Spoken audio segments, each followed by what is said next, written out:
ठीक है, तो लास्ट क्लास में हमने resolving limit and resolving power of telescope तक पढ़ लिया था। Resolving limit and resolving power of telescope, resolving limit and resolving power of microscope discuss करने जा रहा हूँ। माइक्रोस्कोप के लिए कुछ इसी तरह का हमें फॉर्मूला मिलता है, उसको हम पहले समझते हैं। उसके बाद जो शीट मैंने आपको दी थी उसके कुछ मैं क्वेश्चन डिस्कस करूंगा। ठीक है, तो अब देखिए इसमें आगे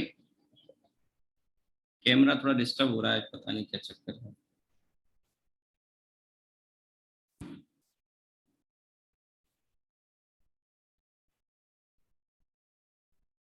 तो रिजोल्विंग लिमिट ऑफ माइक्रोस्कोप, यहाँ से हम स्टार्ट करने जा रहे हैं। तो माइक्रोस्कोप के केस में फॉर्मूला जो हमने पीछे जो रेडियस वाला पढ़ा था वो यूज होगा और करीब करीब वैसा ही फॉर्मूला आ जाएगा। और बस इसमें अंतर यह है कि यहाँ रिजोल्विंग लिमिट जो निकालते हैं वो एंगल थीटा के टर्म्स में ना निकाल के हम साइज के टर्म्स में निकालते हैं, यानी विड्थ के टर्म में या लेंथ के टर्म में जो ऑब्जेक्ट हम देख रहे हैं उसका मिनिमम साइज क्या होगा कि उसे हम देख पाए, ठीक है, या रिजोल्व कर पाए, क्योंकि ऑब्जेक्ट क्या होते हैं, छोटे छोटे होते हैं। ठीक है, अब देखिए इसमें पीछे जो टेलीस्कोप का केस हमने पढ़ा था उसमें क्या था कि ऑब्जेक्ट बहुत दूर होता था इन्फिनिटी पे, तो उसकी इमेज कहाँ बनती थी, फोकस पे। यहाँ पे क्या होगा, ऑब्जेक्ट बहुत पास होता है, छोटा ही होता है, पास रख के देखते हैं, जैसे टेलीस्कोप ये है तो स्लाइड ये है, तो यहाँ लेंस जो ऑब्जेक्ट होता है बहुत पास होता है। लेकिन इसमें भी पास होगा तो कितना पास, कहाँ उसकी लोकेशन होगी।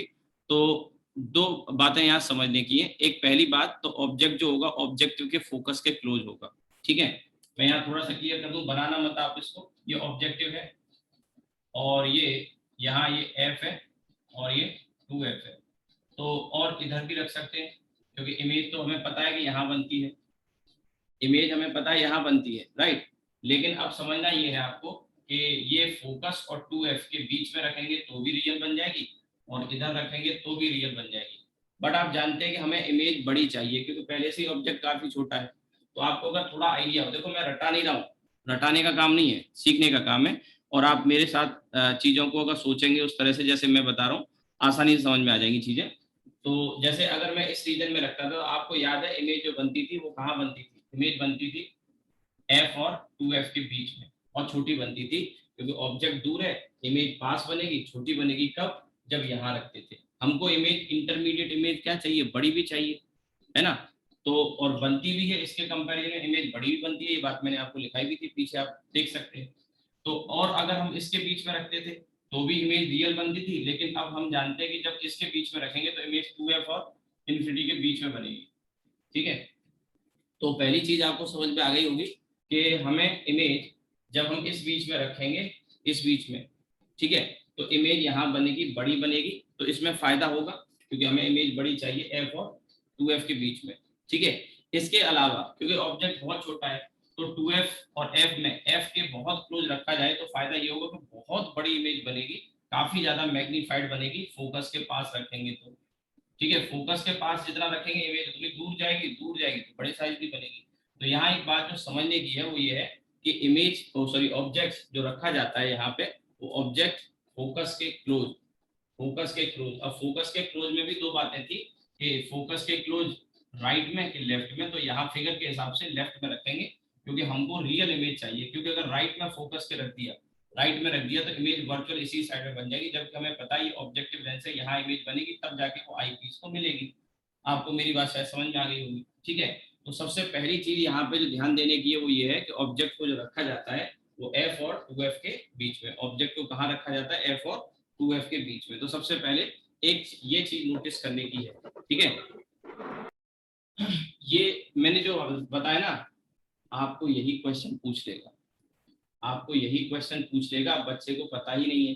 क्योंकि होता क्या है कि हमने कोई एक्सपेरिमेंट भी अगर किया है तो उसमें ये थोड़ी ध्यान दिया जाता है कि ऑब्जेक्ट हमारा कहाँ रखा है। ठीक है, तो यहाँ पे सबसे पहली बात नोट करने की ये है कि ऑब्जेक्ट को जो रखेंगे वो कहाँ रखेंगे, एफ और 2f के बीच में। ठीक है, तो मैं यही लिख रहा हूँ, ऑब्जेक्ट जिसे हम देख रहे हैं, object is placed near F and between 2f and f। ये दोनों बातें क्यों लिखी पता है, f के पास पास रख रहे हैं, इन्फिनिटी पे नहीं, बिल्कुल क्लोज रख रहे हैं, और इधर रख रहे हैं, इधर ना कि इधर। तो ये इसलिए आगे बताया कि between F, two F and F. तो यहाँ चाहो तो आप लिख दो सो दैट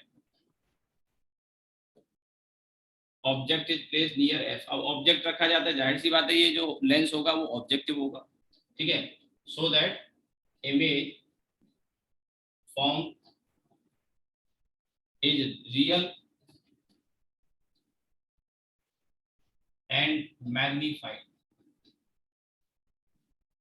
ठीक है। एक बात तो ये, अब ये यहाँ पे ये फोकस है और ऑब्जेक्ट को, एफ का मतलब फोकस पे रखिए, ऑब्जेक्ट तो फोकस के एकदम क्लोज है, ध्यान रहे ऑब्जेक्ट फोकस के बिल्कुल क्लोज है, ये फोकस है यहाँ पे। तो ये रेज ऐसे करके मान लीजिए गई, इसके अपर्चर का क्या यूज है ये हम देखेंगे। ये फोकस एफ है, यहाँ पे थोड़ा अंदर लिख दिया ये ओ।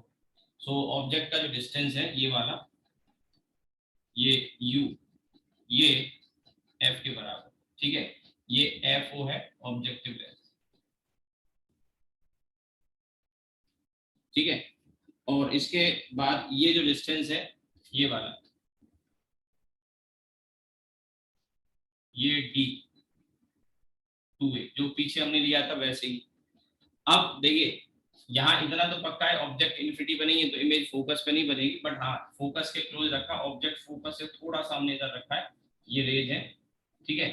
तो यहाँ सामने स्क्रीन पे इमेज जो बनती है वो भी इसी तरह से, डिफ्रैक्शन तो आता ही है हर जगह, तो इमेज जो बनेगी वो कैसी बनेगी, वो डिस्क टाइप की बनेगी, ठीक है। तो ये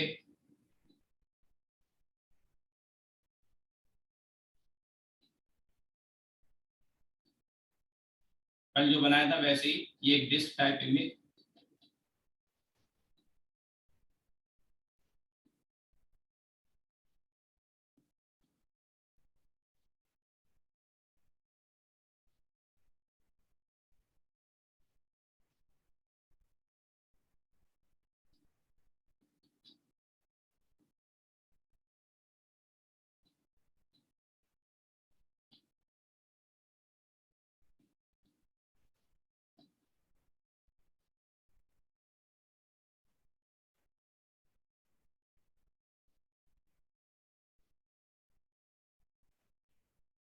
ठीक है। ये डिस्क टाइप इमेज हो गई, और इसकी ये वही है रेडियस, ठीक है। ये रेडियस हो जाएगी इसकी,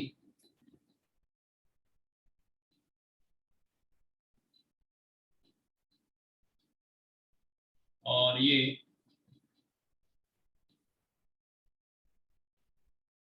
कॉन्सेंट्रिक रिंग, ये कल मैं आपको अच्छे से एक्सप्लेन कर चुका हूं, कल बताया था मैंने आपको।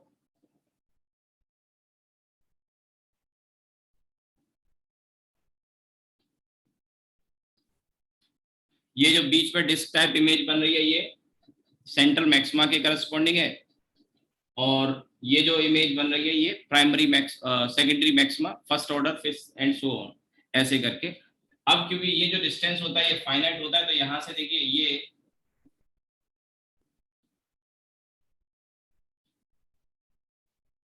एंगल थीटा, ये एंगल भी थीटा, और ये जो डिस्टेंस है, ठीक है, ये डिस्टेंस को मैं वी ओ कह रहा हूं। ध्यान रहे हमने यहाँ पे ये जो ऑब्जेक्टिव लेंस है उससे रिजोल्व होगी, मैंने पहले ही कहा ना हम रिजोल्विंग पावर पढ़ रहे हैं, और मैंने कल की क्लास, कल का वीडियो अगर आपने नहीं देखा हो, कल क्लास नहीं करी हो, तो पहले वो आप देख लेना, थोड़ा आइडिया मिल जाएगा। तो मैंने आपको क्या बताया था, मैंने आपको बताया था कि ऑब्जेक्टिव अगर रिजोल्व नहीं कर पाया तो फिर आगे रिजोल्व आई पीस नहीं कर सकता। आई पीस क्या करता है, उस इंटरमीडिएट इमेज को, ये इंटरमीडिएट इमेज ही तो है, इसी को मैग्नीफाई करके दिखाता है, इसी को मैग्नीफाई करके दिखाता है। तो ऑब्जेक्टिव अगर मैग्नीफाई नहीं कर पाया तो आगे होगी भी नहीं, रिजोल्व नहीं कर पाया तो रिजोल्विंग पावर जो पढ़ रहे हैं तो इसी का रोल है। ये ऑब्जेक्टिव लेंस लिखा है मैंने, ऑब्जेक्टिव और फोकल लेंथ एफ है इसमें। ऑब्जेक्टिव लिख दो या ऑब्जेक्टिव लेंस लिख दो, एक ही बात है, कई बार ऑब्जेक्टिव भी लिखा होता है। सो ये डिस्टेंस वी ओ है। और अब आप एक चीज तो नोटिस कर ही सकते हैं कि ये जो रेडियस है इसकी, जो डिस्क टाइप है इसकी, अगर आपको रेडियस लिखनी हो, फिर से मैं लिख देता हूँ, ये शायद आपको विजिबल हो रहा होगा आर, थोड़ा जूम करके अगर आप देखें तो। अब ब्लैक बैकग्राउंड है तो ब्लैक ब्लैक में मैंने व्हाइट से लिख दिया, ये रेडियस आर। तो सबसे पहले ये फिर से जो इमेज है, इमेज ऑन स्क्रीन कह सकते हैं, ठीक है। और ये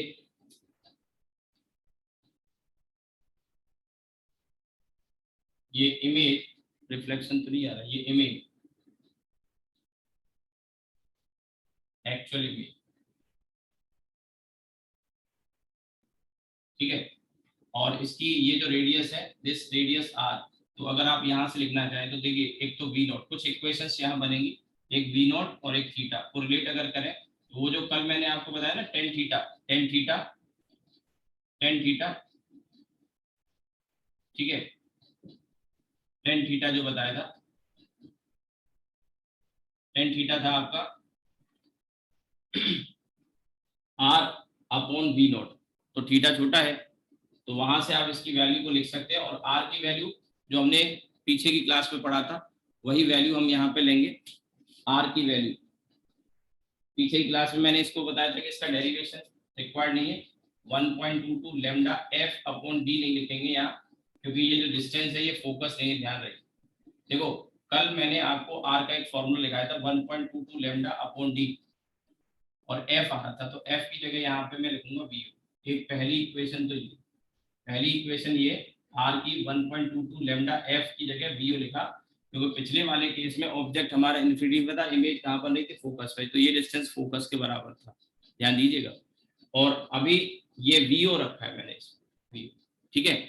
अच्छा इधर ये जो एफ लिखा है, ये इसका कारण ये है क्योंकि मैंने ऊपर लिखा है कि नियर एफ, एफ के पास, और 2f और f के बीच में इसलिए रखते हैं कि इमेज जो बने वो रियल और बड़ी बने, है ना, बड़ी बनेगी फोकस की तो बड़ी, ये डिस्टेंस लगभग f के बराबर हो जाएगा, ठीक है। सो r की value 1.22 lambda v not upon d, लेकिन आगे देखना मैं कैलकुलेशन जब करूंगा उस कैलकुलेशन से वही कल वाला फॉर्मूला निकल आएगा, कल जो हमने किया था आर नोट का वही फॉर्मूला निकल के आ जाएगा। तो एक तो ये हो गया। दूसरा, यहाँ पे आर की जो वैल्यू है, इसे इस फिगर के हिसाब से, ये जो ट्राइंगल बन रहा है तो इस ट्राइंगल के हिसाब से अगर हम लिखें आर की वैल्यू, तो वो आर की वैल्यू आ जाती है वी नॉट इंटू थीटा, ये सेकेंड इक्वेशन। अब अगर अभी भी अगर आपको यहाँ डाउट है तो मैं थोड़ा सा और डिटेल में लिख देता हूँ, टेन थीटा में थीटा छोटा होगा, so this is R upon V naught, तो आर की value V naught into theta, ऐसे इसको सेकेंड इक्वेशन कर दो।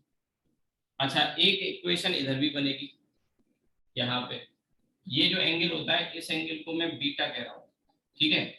सो बीटा को लेके एक इक्वेशन और हम बना सकते हैं, ध्यान रहे यहाँ पर ये टेन बीटा में लिखूंगा,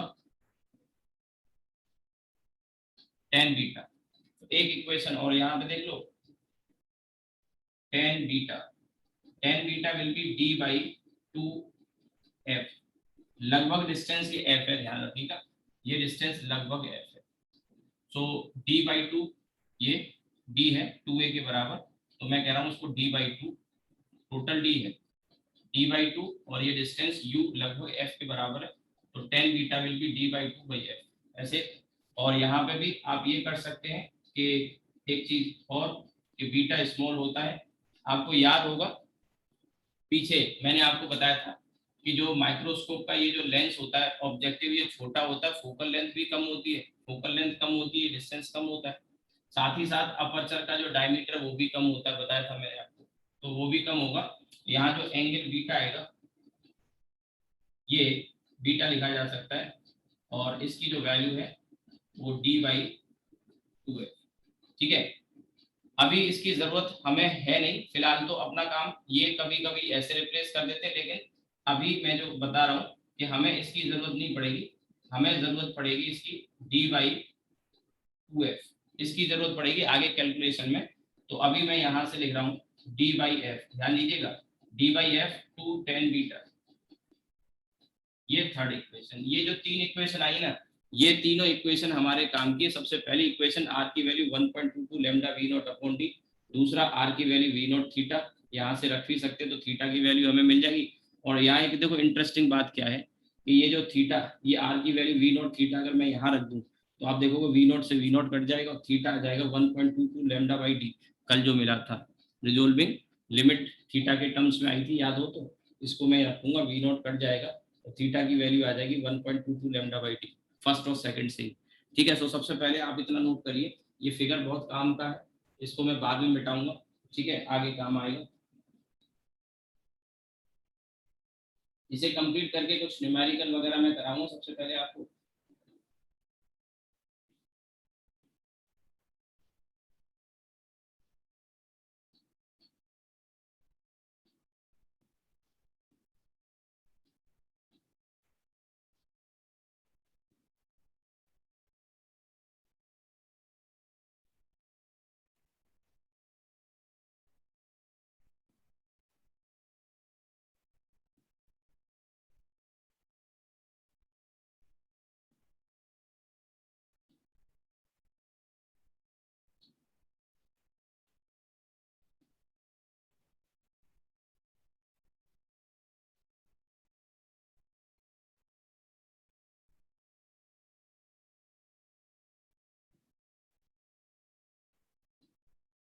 ठीक है, ये एक्चुअल इमेज है और ये साइड ऑफ इमेज है, ध्यान रखना, साइड ऑफ इमेज, ये जो लिखा है ये एक्चुअल इमेज है, side of image, right.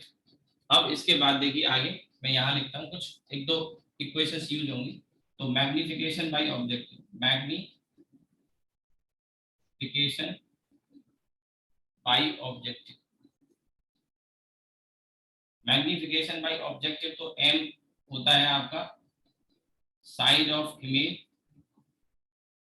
Upon side of object, right, side of image upon side of object.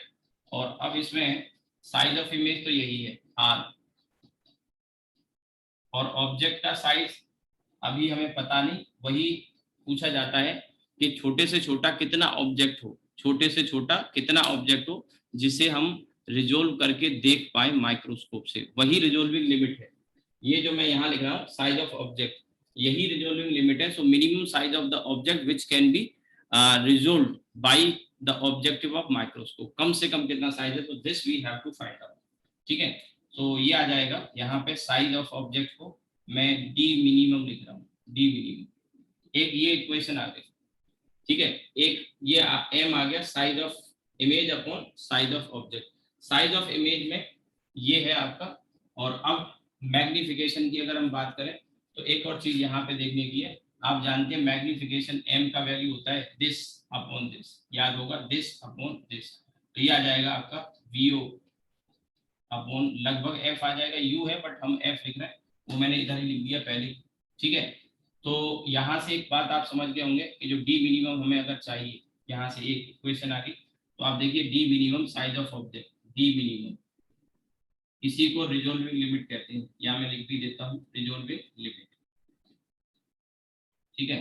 कम से कम साइज, मैं आपको बता भी रहा था कि यहाँ पे माइक्रोस्कोप के केस में रिजोल्विंग लिमिट डिस्टेंस या लेंथ के टर्म्स में, और उधर हमने पढ़ा था तो वो एंगल थीटा के टर्म्स में। और अभी मैं आपको दिखा भी रहा था कि अगर इस आर की वैल्यू यहाँ को रख देता हूँ मैं, तो आर में ये आ जाएगा V naught theta, V naught cut जाएगा, थीटा की वैल्यू वही आ जाएगी, कौन सी, 1.22 लैम्डा बाई टी, ठीक है, 1.22 लैम्डा बाई टी, ठीक। सो ये डी मिनिमम, अब देखिए यहाँ जो वैल्यू बनती है वो आ जाएगा आपका R into F upon V naught, R into F upon V naught. Now ये जो आया है इसमें आर की वैल्यू वहां से मैं रखने वाला हूँ, या ऐसे समझ लो आर अपॉन वी नॉट, इधर देखो R upon V naught, R upon V naught, तो ये वैल्यू जो निकल के आएगी यहाँ से ये आ जाएगी 1.22 lambda, R upon V naught की वैल्यू अपॉन डी और एक एफ। अब ध्यान से देखिए ये जो फॉर्मूला है ये कल हमने लिखा भी था, हालांकि वो डिफरेंट केस में था, ये अभी डी मिनिमम आया था, और कल वो जो साइज आया था रेडियस वगैरह उसमें हमने लिखा था, याद हो तो वो इमेज का आया था। अभी यहाँ डी लिमिट, ये डिफरेंट सिचुएशन है, फॉर्मूला वैसा ही है, सिचुएशन डिफरेंट है, ध्यान रखना। ये इमेज का जो डिस्क की जो रेडियस थी वो लिखी थी, क्योंकि यहाँ जो इमेज बन रही थी वो फोकस पे बन रही थी, कहाँ बन रही थी, फोकस पे, तो ये वैल्यू एफ के बराबर थी उस केस में, ठीक है, ये आ गया। सो एक फॉर्मूला हमारे पास ये है, ये रिजोल्विंग लिमिट का फॉर्मूला आ गया, यही याद रख सकते हो आप, रिजोल्विंग लिमिट का फॉर्मूला यही आ गया। और अगर भूल जाओ तो मैंने आपसे कहा था ये रेडियस वाला उधर माइक्रोस्कोप वाले केस में था ना, वही फॉर्मूला है।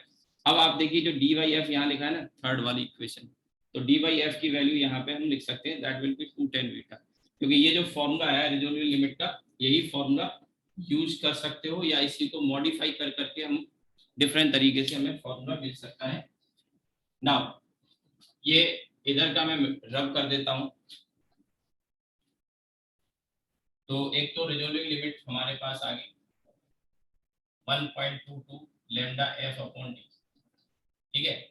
एक formula resolving limit of microscope from equation 3 से डी बाई एफ की वैल्यू 2 10 बीटा अगर मैं यहाँ रखूँ तो ये रिजोल्विंग लिमिट का एक फॉर्मूला और लिखा जा सकता है।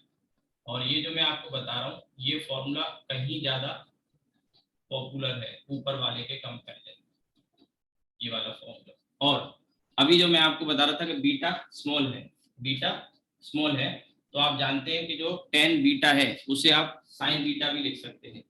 तो देखिए ये जो सारे फॉर्मूले सारे आपको याद होने चाहिए, ये वाला फॉर्मूला होना चाहिए, ये वाला होना चाहिए। अभी इसके 2 मॉडिफिकेशन हो रहे हैं, वो सब बिल्कुल जरूरी है। अभी मैं आपको क्वेश्चन दिखाऊंगा, इनको सीखे बिना आगे फिर दिक्कत होगी, ठीक है। तो अब इसमें as beta is very small, तो जो 10 बीटा है इसे आप चाहो तो साइन बीटा लिख सकते हैं। तो रिजोल्विंग लिमिट का जो फॉर्मूला है वो आपका ये बन जाता है 1.22 lambda F upon 2 sign beta.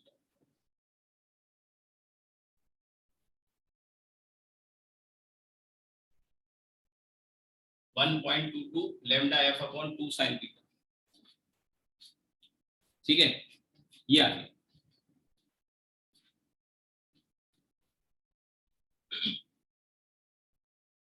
और इसका अगर हम रेसिप्रोकल करते हैं, ठीक है, रेसिप्रोकल करते हैं तो वो रिजोल्विंग पावर आ जाएगा। तो resolving power is 1 upon resolving limit, so ये आ जाएगा रिजोल्विंग पावर यहाँ से 2 साइन बीटा और 1.22 लैम्डा एफ, ठीक है। ये फॉर्मूला आ गया। अब इसमें एक चीज और हम ऐड करने जा रहे हैं कि रिजोल्विंग पावर को जो बढ़ाना हो अगर हमें, ठीक है, रिजोल्विंग पावर को अगर हमें बढ़ाना हो अच्छा ये 2 है 1.22 है, या फिर आप इसको ऐसे भी लिख सकते हैं sign beta upon 0.61 lambda F, एक ही बात है, ठीक है। एक चीज और मैं बताना चाहूंगा, मेन पर्पज होता है रिजोल्विंग लिमिट को कम करना, कम से कम हो, और रिजोल्विंग पावर को बढ़ाना। ये अभी फाइनल फॉर्मूला नहीं है, रियल सिचुएशन में फॉर्मूले में और थोड़ा सा चेंज आता है रियल सिचुएशन में। और वो सिचुएशन ये है कि ये रिजोल्विंग पावर को बढ़ाने के लिए यहाँ पे मीडियम बदल दिया जाता है, मीडियम को ही बदल दिया जाता है। और मीडियम कैसे बदलते हैं, ये जो ऑब्जेक्टिव होता है, यहाँ ऑब्जेक्टिव लिखा हुआ था रब कर दिया, ये जो ऑब्जेक्टिव है इसको ऑयल में डुबो दिया जाता है, ऑयल में डुबो दिया जाता है, और उसको कहते हैं oil emerged objective, oil emerged objective. और उससे क्या होगा कि इसके चारों ओर ये जो मीडियम है वो बदल जाता है, और मीडियम बदलने से क्या होगा, यहाँ म्यू का एक फैक्टर आ जाता है। उस डिटेल में हम नहीं जा रहे वो कैसे आए, बट मैं आपको बता रहा हूँ। तो म्यू का फैक्टर यहाँ आता है, म्यू की वैल्यू आप जानेंगे, ऑयल है, हवा वैक्यूम से डिफरेंट होगा और ज्यादा ही होगा एक से, तो वो वैल्यू म्यू की एक से बड़ी होने से रिजोल्विंग पावर और बढ़ जाएगी। इसके अलावा ये जो लैम्डा है इससे भी आप रिलेट कर सकते हैं, और एफ आप यहाँ देख सकते हैं, ठीक है। तो लैम्डा यानी कि जो लाइट आप यूज कर रहे हैं, ठीक है। तो आपने कभी देखा होगा जो नॉर्मल लैब में हम माइक्रोस्कोप यूज करते हैं तो उसमें जो स्लाइड होती है, यहाँ पे जैसे एक दो ऐसे होते हैं, उस पर स्लाइड रख देते हैं, प्लेटफॉर्म होता है, और उसके नीचे एक मिरर होता है, कभी आपने नोटिस किया होगा मिरर। तो वो मिरर क्या करता है, लाइट डालता है। आप उस मिरर की जगह कोई बल्ब लगा लो, अच्छा वो लाइट डाल के क्या करते हैं, ये जो ऊपर स्लाइड आप रखते हैं उस स्लाइड पे लाइट पड़ती है, आपने कभी नोटिस किया, उसके नीचे एक मिरर लगा होता है, लाइट पड़ने से वो स्लाइड क्या इल्यूमिनेट हो जाती है, यानी उसमें जो चीजें और ज्यादा दिखाई देंगी, ठीक है। होती तो छोटी लेकिन लेंस से जब देखेंगे। अब उसके मिरर की जगह आप कोई डिफरेंट कलर की लाइट ले सकते हो जिससे वो स्लाइड इल्यूमिनेट होगी। तो आप समझ सकते हैं कि लैम्डा जिसका कम होगा उसकी रिजोल्विंग पावर ज्यादा होगी। तो वॉयलेट या ब्लू कलर की लाइट लेने में ज्यादा अच्छा रहेगा as compare to red colour की लाइट, क्योंकि रेड का लैम्डा सबसे ज्यादा है, तो रिजोल्विंग पावर कम होगी, ठीक है। तो उसमें जो नीचे मिरर है उसकी जगह आप, जैसे हर जगह लैब में रोशनी नहीं हो सकती, तो उसमें नीचे आजकल जो एडवांस आ रहे हैं, मिरर हटा के उसमें एक बल्ब लगा दिया, तो बल्ब लगाया तो उसमें जो लाइट हो वो और रिजोल्विंग पावर बढ़ाने के लिए कोई डिफरेंट, यानी डिफरेंट से मतलब ब्लू, वॉयलेट, इंडिगो वगैरह कलर की अगर होगी एज कम्पेयर टू रेड, तो ज्यादा अच्छी रिजोल्विंग पावर मिलेगी, राइट। तो अब ये फॉर्मूला पहले आप नोट करिए, रिजोल्विंग पावर कोई एक याद कर लो, या तो लिमिट का याद कर लो या पावर, बट कंफ्यूज नहीं होना है। ऐसे याद रख सकते हैं कि रिजोल्विंग पावर जो होती है उसमें साइन का टर्म ऊपर आता है, ठीक है, तो इतना लिखिए आप इसमें।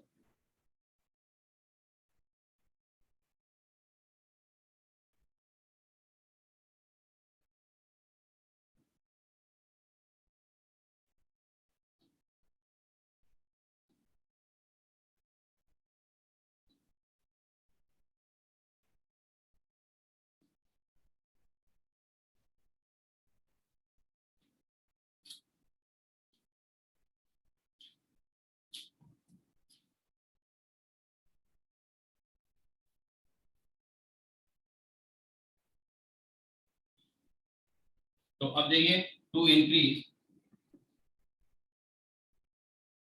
The resolving power, to increase the resolving power of microscope, its objective is immersed in oil. To increase the resolving power of microscope, its objective is immersed in oil. Thus, it is called oil immersed object. ठीक है, oil emerge objective कहते हैं। अब मैं थोड़ा सा idea दूं, आपने माइक्रोस्कोप तो सबने मेरे ख्याल से देखा ही होगा, ऐसा तो हो नहीं सकता मेरे ख्याल से। तो मैंने बताया था कि जैसे ये माइक्रोस्कोप इस तरह का एक ये रहता है, और यहाँ पे एक स्टैंड रहता है, राइट, और इसमें यहाँ ये इसकी ट्यूब होती है, ठीक है, यहाँ ट्यूब होती है और इसमें नीचे 3 ऐसे लेंस लगे होते हैं। एक दिन और मैंने बताया था, नीचे ऐसे डिस्क टाइप का होता है और ऊपर यहाँ एक लेंस होता है, यहाँ से हम देख रहे होते हैं। ऊपर का भी थोड़ा मैं मिटा देता हूँ, ठीक है, यहाँ से हम देख रहे होते हैं, ठीक है। तो ये जो ट्यूब है, ट्यूब लेंस जिसकी हम बात करते थे, इसमें ये तो होता है आपका आई लेंस, और ये जो 3 है इनमें से 3 में से कोई एक बिल्कुल इसके नीचे आता है। इसमें इस तरह की सेटिंग होती है कि आप उसको घुमा के एक किसी लेंस को इसके नीचे ले सकते हैं। तो ये जो आप देख रहे हैं ना, छोटे छोटे पतले पतले, ये ऐसे सिलिंड्रिकल बुलेट टाइप के से ऐसे होते हैं, आपने नोटिस किया होगा। और उसमें सबसे आगे की साइड में ऑब्जेक्टिव लगा होता है, और उसी में ट्यूब को आप खोल के निकाल भी सकते हो, तो उसमें ऑयल भरा होता है। यहाँ पे नहीं, ये तो खाली होती है बीच में, ये तो खाली होता है, यहाँ पे नहीं कह रहा हूँ मैं, यहाँ पे नहीं कह रहा हूँ, ये तो खाली होता है। और ऊपर का जो आई लेंस होता है उसको भी आप उठा सकते हैं, रिमूवेबल होता है आसानी से, तो आप उसको उठा सकते हैं। और यहाँ पे जो मैं मिरर बता रहा था ना, वो मिरर यहाँ लगा होता है, उसको आप मिरर को ऐसे करके यहाँ पे स्लाइड रख देते हैं, इसमें आपको माइक्रो ऑर्गेनिज्म वगैरह देखने, थोड़ा रिफ्लेक्शन आ रहा होगा, ठीक है, बट इतना तो विजिबल हो रहा है, मैं भी देख रहा हूँ सामने, ठीक है ये। और यहाँ मिरर लगा होता है इसमें, तो मिरर से लाइट डाल के इसको स्लाइड को इल्यूमिनेट करते हैं। अब इसमें ये जो है ना, ये इतना इतना जो पार्ट है, ये मैं कलर कर रहा हूँ, ये जो पार्ट है इसमें ऑब्जेक्टिव रखा होता है, ये ब्लैक जैसे मैंने कर दिया ना, इसमें ऑब्जेक्टिव रखा होता है, और इसको घुमा के बिल्कुल इसके नीचे आ जाता है, इसके नीचे आ जाता है, जैसे ये अभी ये वाला लगा हुआ है इसके बिल्कुल नीचे। तो आप ये जो सिलेंडर जैसा दिख रहा है ना, ये इसके अंदर ऑयल भरा होता है, उसमें ऑब्जेक्टिव रखा होता है, और उसी को कहते हैं ऑयल इमर्ज ऑब्जेक्टिव, ठीक है।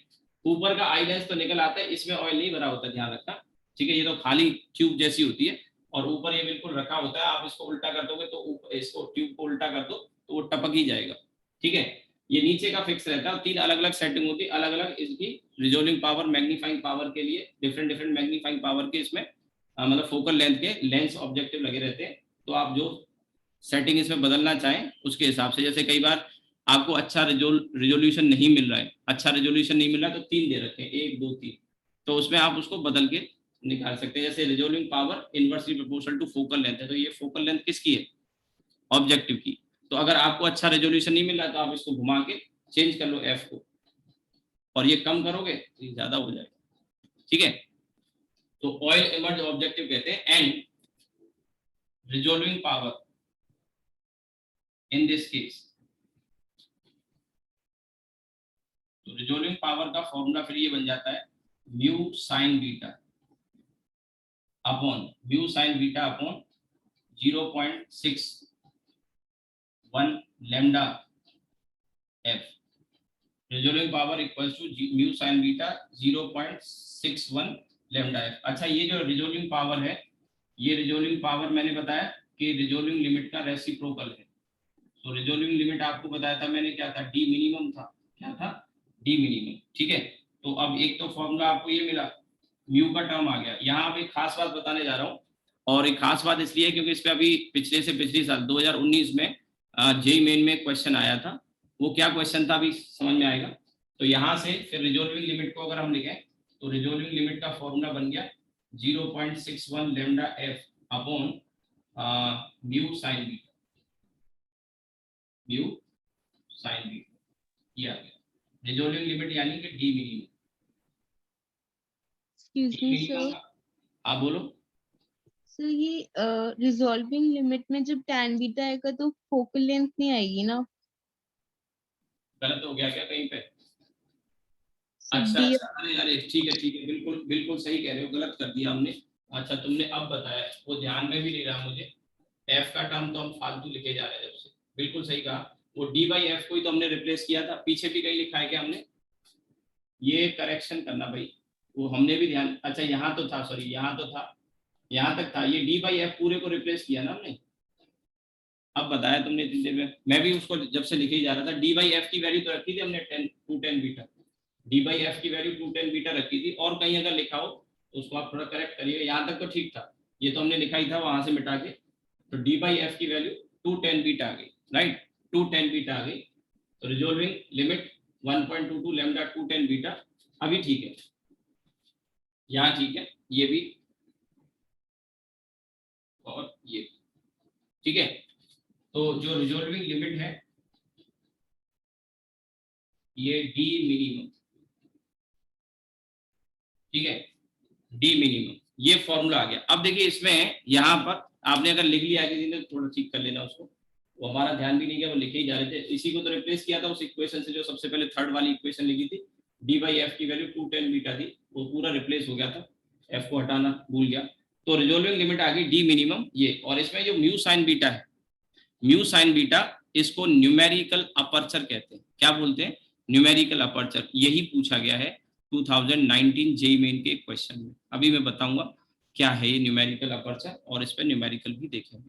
तो अब होता क्या है, क्वेश्चन आ गया, बच्चे ने कभी पढ़ा ही नहीं था न्यूमेरिकल अपर्चर क्या चीज है। ये जो टर्म है ना mu sine beta, this is called numerical aperture. ठीक है, सो मैं क्वेश्चन भी अभी आपको दिखाता हूँ। तो एक तो ये करेक्शन आपको करना था इसमें, वो करेक्शन आप कर लें। और टॉपिक लगभग हमारा खत्म हो चुका है, ऑलमोस्ट डन है। एक दो छोटी चीजें बतानी है मुझे, जैसे रिजोल्विंग पावर म्यू पे डिपेंड कर रही है, और किस पे डिपेंड कर रही है? लेमडा पर। तो लेमडा को आप बदल सकते हैं, और इससे एक बेहतरीन क्वेश्चन और बनता है इलेक्ट्रॉन माइक्रोस्कोप को लेके। आप जानते हैं कि इलेक्ट्रॉन माइक्रोस्कोप की रिजोल्विंग पावर, जो कंपाउंड माइक्रोस्कोप या ऑप्टिकल माइक्रोस्कोप भी कह देते हैं, कंपाउंड जो हमने पीछे पढ़ा था या जो अभी डिस्कस कर रहे हैं, इससे कम से कम 10,000 गुना या 10⁵ टाइम्स ज्यादा होती है। आप समझ सकते हैं, क्योंकि जो नॉर्मल माइक्रोस्कोप ये जो लैब में मिल जाते हैं, इन माइक्रोस्कोप से आप बैक्टीरिया वगैरह तो देख सकते हैं, लेकिन जैसे और जो छोटे ऑर्गेनिज्म होते हैं, वायरस वगैरह हो गए, या डीएनए स्ट्रक्चर स्टडी करना है, क्रोमोजोम या बहुत सारी चीजें आप बायो वगैरह देखते होंगे, उसको स्टडी करने के लिए इलेक्ट्रॉन माइक्रोस्कोप की जरूरत पड़ती है, जिसकी रिजोल्विंग पावर और मैग्नीफाइंग पावर बहुत अच्छी होती है। मतलब 10⁵ के लगभग 1-1 लाख गुना ज्यादा होती है। और वो कैसे ज्यादा कर सकते हैं, बढ़ा सकते हैं, क्योंकि यहाँ तो 3 लेंस दे रखे हैं, इससे एक लिमिटेशन है। लेकिन वहां आपको मैं बताऊंगा कि इलेक्ट्रॉन माइक्रोस्कोप, और ये पॉसिबल पता है कब कैसे हो पाया? जब डी ब्रोगली की हाइपोथेसिस आई। डी ब्रोगली ने क्या बताया, ठीक है, कि जो पार्टिकल है उसके साथ एक वेव एसोसिएट होगी। जब लाइट के कॉन्सेप्ट में आया कि लाइट एक वेव है, बाद में आइंस्टीन ने जब फोटो इलेक्ट्रिक इफेक्ट किया तो उसमें कहा कि लाइट का ड्यूअल नेचर है, पार्टिकल नेचर शो करता है। तो आप देखिए साइंस में चीजें कनेक्ट होती गई और लेयर्स खुलती गई। यानी खुलने का मतलब है कि नई नई चीजें आती गई, क्योंकि यहाँ तक आते आते अब लाइट चैप्टर एंड हो रहा है, और अभी हम इसमें पढ़ेंगे लास्ट एक वैलिडिटी ऑफ रे ऑप्टिक्स करके मैं पढ़ाऊंगा, उस पर भी क्वेश्चन आ चुका है। तो यहाँ तक एक लोगों के मन में एक थॉट कंक्रीट हो चुका था कि लाइट एक वेव है, और ये चलता रहा करीब 100 साल से ऊपर तक चलता रहा। लेकिन इसमें जब फोटो इलेक्ट्रिक इफेक्ट को एक्सप्लेन करने की बात आई, हर्ट्ज ने किया, लेनार्ड हॉलवॉश ने किया, आपको याद होगा। तो उसका एक्सप्लेनेशन नहीं कर पाए, तो आइंस्टीन ने उसको एक्सप्लेन किया 1905 में, 1905 में, और जिसके लिए उसको नोबेल प्राइज भी मिला आइंस्टीन को 1921 या 23 में, शायद 1921 में मिला था। और 4-5 रिसर्च पेपर, बहुत लैंडमार्क रिसर्च पेपर पब्लिश किए, जिसमें एक तो यही था फोटो इलेक्ट्रिक इफेक्ट वाला। आइंस्टीन एकदम छा गया था दुनिया में, मैंने बताया भी था जब इस समय पढ़ा रहा था आपको, फोटो इलेक्ट्रिक इफेक्ट वगैरह मॉडर्न फिजिक्स मैंने पीछे कराई थी, तब बताई थी ये सारी बातें। तो उसमें एक तो वही था E=mc² वाला, एक थ्योरी ऑफ रिलेटिविटी, एक आपका फोटो इलेक्ट्रिक इफेक्ट का एक्सप्लेनेशन हो गया, एक ब्रोनियन मोशन के बारे में बताया था, वो आप पढ़ते तो रॉबर्ट हुक वगैरह का नाम, लेकिन ब्रोनियन मोशन के बारे में भी बताया था आइंस्टीन ने। तो ऐसे उसने पेपर जो पब्लिश किए ना, एक एक रिसर्च पेपर लोग नहीं पब्लिश कर पाते, उसने 4-4 5-5 रिसर्च पेपर पब्लिश कर दिए, छा गया। तो आइंस्टीन को Nobel Prize theory of relativity, जो ज्यादा पॉपुलर है, आपने नाम भी सुना होगा, उसके लिए नहीं मिला, उसको मिला फोटो इलेक्ट्रिक इफेक्ट के एक्सप्लेनेशन के लिए, जहां उसने पार्टिकल नेचर माना। तो यहां से फिर थॉट आया, किसको, डी ब्रोगली को। उसने कहा कि नेचर में सिमेट्री, अच्छा सिमेट्री का कॉन्सेप्ट कहां से समझ में आया, इलेक्ट्रोमैग्नेटिज्म जब पढ़ते हैं तो वहां आपको याद होगा कि एक करंट कैरिंग वायर के चारों ओर मैग्नेटिक फील्ड जनरेट हो जाता है। तो माइकल फेराडे ने कहा था कि अगर करंट कैरिंग वायर या करंट मैग्नेटिक फील्ड जनरेट कर सकता है, तो मैग्नेटिक फील्ड को करंट जनरेट करना चाहिए, ऐसा उसने कहा। तो वो कॉइल वाला जो एक्सपेरिमेंट जिसमें मैग्नेट को आगे पीछे लाता है, डिफ्लेक्शन आता है, वहीं से फेराडे के 2 लॉ आ जाते हैं, आपको याद होगा। तो रिवर्स हो गया कि नहीं हो गया, और फिर वहां से यूनिफिकेशन का काम हुआ। आप देखिए सारी चीजें कनेक्टेड है, यूनिफिकेशन का काम हुआ, इलेक्ट्रिसिटी और मैग्नेटिफिकेशन दोनों यूनिट को यूनिफाई कर दिया गया। आप फिजिक्स का पहला चैप्टर पढ़ते हैं, इंट्रोडक्शन जिसमें आता है, वहां 2 टर्म आते हैं, एक रिडक्शनिज्म और यूनिफिकेशन। एनसीईआरटी उठा लो, पहले चैप्टर में 2-3 चीजें हैं, एक तो फंडामेंटल चार्ज फोर्सेस क्या है, वो मैंने आपको पहले कभी बताया भी होगा, जिसमें gravitational force, strong nuclear force, weak nuclear force, और आपका एक और कौन सा रह गया, इलेक्ट्रोमैग्नेटिक फोर्स। तो ये 4 फोर्सेस के बारे में बताया होगा, कभी हो सकता है न्यूटन्स लॉज ऑफ मोशन वगैरह पढ़ाया, मे भी शायद बताया हो, नहीं तो एनसीईआरटी का पहला चैप्टर इंट्रोडक्शन है, उसी में ये 4 फंडामेंटल फोर्स है, जो इनमें बेसिक जानकारी होती है। और एक 2 टर्म और है, प्रिंसिपल थ्रस्ट ऑफ फिजिक्स, एक रिडक्शनिज्म और यूनिफिकेशन। यूनिफिकेशन में क्या करते हैं, सिमिलर कॉन्सेप्ट को मिला देते हैं, तो इलेक्ट्रोमैग्नेटिज्म यूनिट बना दी, ठीक है। वहां से फिर डी ब्रोगली को आइडिया मिला, डी ब्रोगली को, तो उसने कहा कि नेचर में सिमेट्री है, अगर वेव पार्टिकल नेचर शो कर रही है, लाइट जो कि वेव है वो पार्टिकल नेचर शो कर रही है, आइंस्टीन दिखा चुका था। तो उसने कहा कि पार्टिकल को भी वेव नेचर शो करना चाहिए, और जैसे ही ऐसा हुआ तो इलेक्ट्रॉन को स्कैटर करके, डिफ्रैक्ट करके दिखाया। डी ब्रोगली ने तो थ्योरेटिकल कॉन्सेप्ट दिया था, डी ब्रोगली ने थ्योरेटिकल कॉन्सेप्ट दिया था, इसी को एक्सपेरिमेंटली वेरीफाई किया, डेविसन एंड जर्मर एक्सपेरिमेंट, पढ़ा चुका हूं मैं पीछे, मॉडर्न फिजिक्स से पढ़ाई, डेविसन जर्मर। तो दोनों ने, जो डी ब्रोगली था उसने क्या किया था, थ्योरेटिकल कॉन्सेप्ट दिया, एक पार्टिकल है जिसका मोमेंटम p है, तो उसके साथ एक वेव एसोसिएट होती है, और एक फॉर्मूला दे दिया, लैम्डा इक्वल्स टू h/p, बताऊंगा अभी, इससे रिलेटेड है, इसीलिए मैं बता रहा हूं, बीच में स्टोरी में ले आया। और फिर इसको एक्सपेरिमेंटली वेरीफाई कर दिया डेविसन और जर्मर ने। तो डी ब्रोगली को थ्योरेटिकल उसके लिए नोबेल प्राइज मिला, डेविसन जर्मर, और एक और इसके साथ में एक साइंटिस्ट था, ये दोनों साथ में थे, डेविसन जर्मर, और एक जीपी थॉमसन था। तो थॉमसन और डेविसन, इनको कंबाइंड नोबेल प्राइज मिला उसके एक्सपेरिमेंटल वेरिफिकेशन के लिए, और डी ब्रोगली को पहले मिल गया था, ठीक है। तो अब वहां से क्या हुआ, जब कोई पार्टिकल के साथ वेव एसोसिएट है, और हम देख ही रहे हैं कि यहाँ wave resolving power wave length पर डिपेंड कर रही है, रिजोल्विंग पावर वेव लेंथ पर डिपेंड कर रही है। तो अब इसको लैम्डा को बदल के रिजोल्विंग पावर को बदला जा सकता है, लैम्डा कम करें तो रिजोल्विंग पावर बढ़ जाएगी। तो इलेक्ट्रॉन माइक्रोस्कोप की खोज होने के पीछे का जो प्रिंसिपल है वो यहीं से आया। तो आप देखिए कि रिजोल्विंग पावर लैम्डा पे डिपेंड कर रही है, तो इलेक्ट्रॉन के साथ जो वेव एसोसिएट होती है, वो वेव किस पे डिपेंड करेगी ये निकाल लिया जाए। तो लैम्डा होता है h/p, मोमेंटम इलेक्ट्रॉन का, और मोमेंटम को हम लिख सकते हैं √2mk, के काइनेटिक एनर्जी इलेक्ट्रॉन की, और काइनेटिक एनर्जी इलेक्ट्रॉन की E/v, v पोटेंशियल डिफरेंस। तो पोटेंशियल डिफरेंस को कम ज्यादा करके काइनेटिक एनर्जी और मोमेंटम को बदल के लैम्डा को बदला जा सकता है इलेक्ट्रॉन माइक्रोस्कोप में, और वहां से रिजोल्विंग पावर को कम ज्यादा किया जा सकता है। ये एक बड़ा एडवांटेज मिला, एक रिमार्केबल डिस्कवरी थी। और आप देखिए कि उसके बाद कितना आगे साइंस चला गया, एटम के अंदर भी हम जा चुके हैं, ठीक है, क्योंकि रिजोल्विंग पावर बढ़ा दी। इससे पॉसिबल नहीं था इस माइक्रोस्कोप से, ऑप्टिकल माइक्रोस्कोप, इनको ऑप्टिकल माइक्रोस्कोप कहते हैं, और वो वाला जो है इलेक्ट्रॉन माइक्रोस्कोप। तो थोड़ा सा उसके बारे में बताऊंगा, कोई हो सकता है न्यूमेरिकल उस पर भी बनाया जा सकता है, पूछा जा सकता है, ठीक है। अभी मैं लिखाऊंगा पहले इस टॉपिक को कंप्लीट कर लेते हैं। तो अब देखिए यहां से आगे the term mu sine beta is called numerical aperture.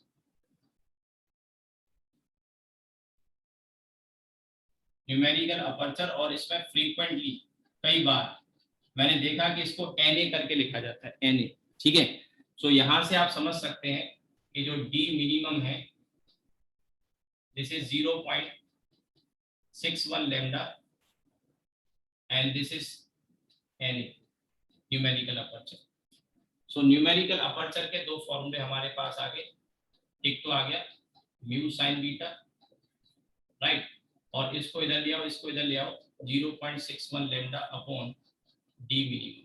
ये डी मिनिमम क्वेश्चन में कई बार दिया होता है, इस पे न्यूमेरिकल आया, अभी कराऊंगा आपको। अब वो क्वेश्चन कुछ लगेगा ही नहीं, ये लगेगा सर इतना आसान हो सकता है, पर बेटा ये जो जंग हमने लड़ी ना, इतनी जंग ही कह रहा हूं मैं, क्योंकि ये सारी चीजें जो हम निकाल के लेके आए उसके बाद ये रिजल्ट आया ना, तब आपको आसान लगेगा। आपको लगेगा अच्छा इसमें तो बहुत आसान है, म्यू और इसकी वैल्यू दी हो तो ये रख देंगे या फिर ये फॉर्मूला यूज कर लेंगे। लेकिन आप देखिए ना कि ये सब कुछ सॉल्व होके आता है, ये सारी चीजें डिटेल में पढ़ी, और इसीलिए मैं बता रहा हूँ, एक एक स्टेप बता रहा हूँ, नहीं तो मैं फॉर्मूला बता के खत्म करता, ठीक है, फॉर्मूला बता के खत्म करता। तो ये numerical aperture mu sine beta 0.61 lambda upon D minimum, ये आ गया।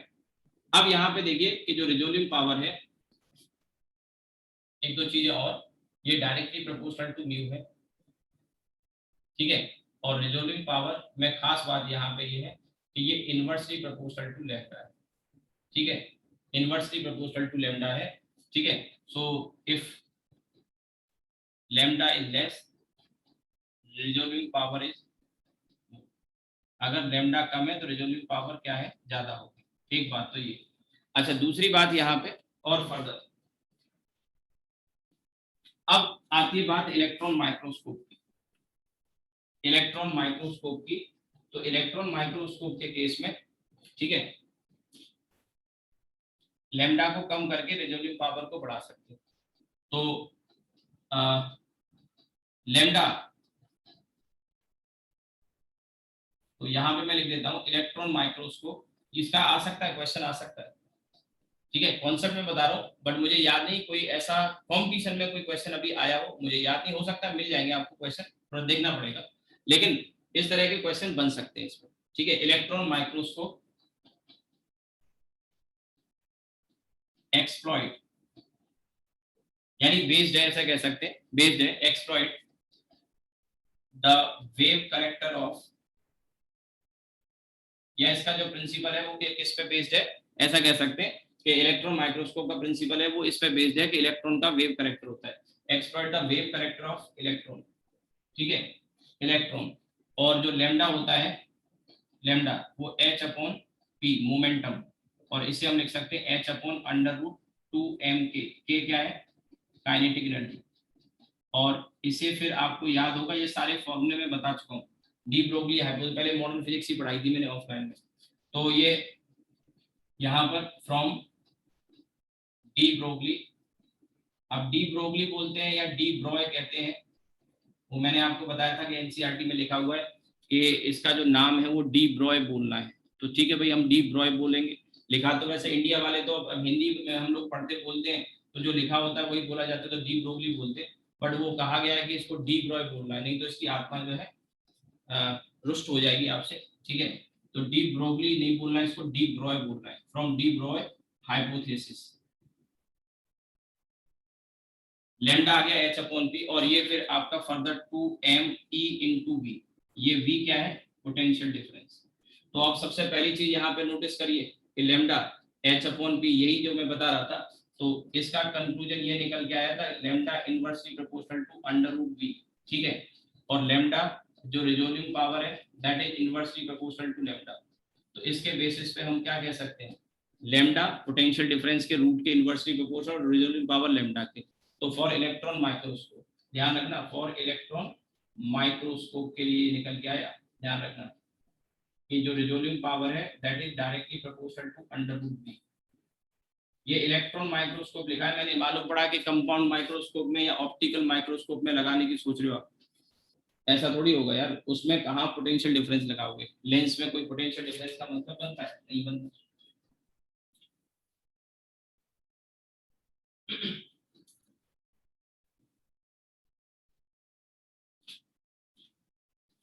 ठीक है, तो ये आप अब नोटिस कर सकते हैं कि by increasing the potential difference across the tube in electron microscope, tube में पोटेंशियल डिफरेंस को बढ़ा के, वहां लेंस नहीं होगा, ट्यूब में पोटेंशियल डिफरेंस बढ़ा के हम रिजोल्विंग पावर को बढ़ा सकते हैं, और इसकी रिजोल्विंग पावर 10,000 से लेके 1 लाख तक की रेंज में ज्यादा होती है as compare to optical microscope.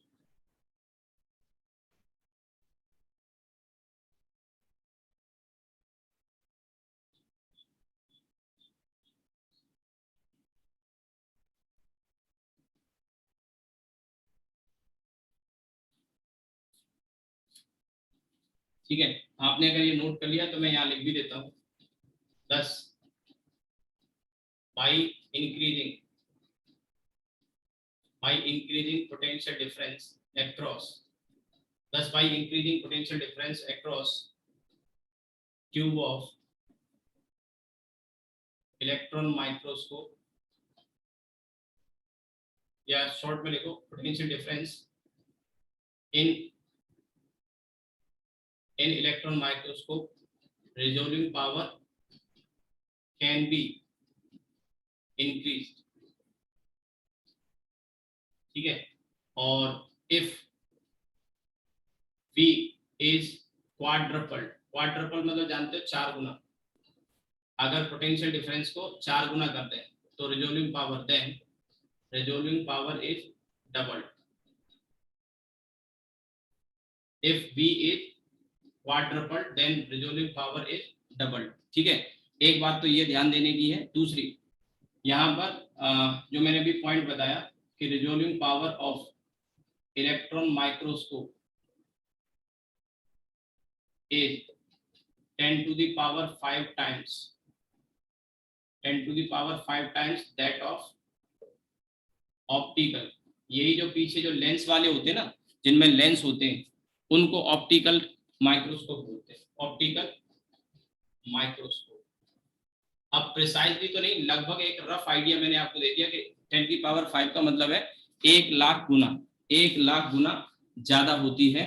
ठीक है, अब इसमें आपको मैं एक दो एग्जांपल दिखाता हूं। अब इसमें दो चीजें मुझे बतानी है।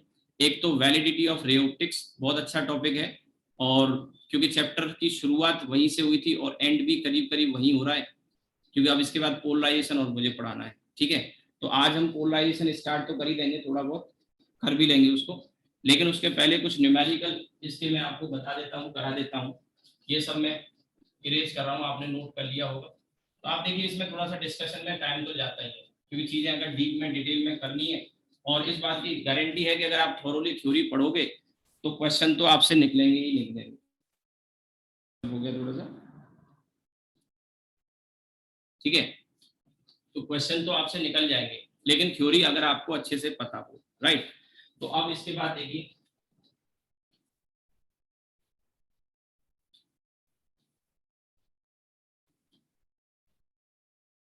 तो वैलिडिटी ऑफ रे ऑप्टिक्स वाला टॉपिक कवर करने के बाद फिर पोलराइजेशन आता है। ठीक है, वो मैं अभी बताऊंगा, लेकिन पहले कुछ न्यूमेरिकल देख लेते हैं। अभी हमने जो पढ़ा है इसी को लेके लेटेस्ट, और कुछ डिफ्रैक्शन के क्वेश्चन भी अभी मैंने कराए नहीं थे, तो वो भी हम देख लेते हैं। डिफ्रैक्शन वाले 2-4 मैं करा देता हूँ, आसान है क्वेश्चन जो आए हैं प्रीवियस ईयर में। लेकिन पहले मैं आपको ये डीपीपी मैंने आपको दे दिया है, डीपीपी 12 है ना, और इसमें ये शुरुआत में डिफ्रैक्शन के क्वेश्चन है, ये सारे डिफ्रैक्शन के क्वेश्चन है। नीट 2015 कैंसिल, नीट 2015, ये सब आ चुके हैं, आप देख ही रहे हैं क्वेश्चन। ये क्वेश्चन अच्छा है, ये वाला जो मैं बता रहा हूँ,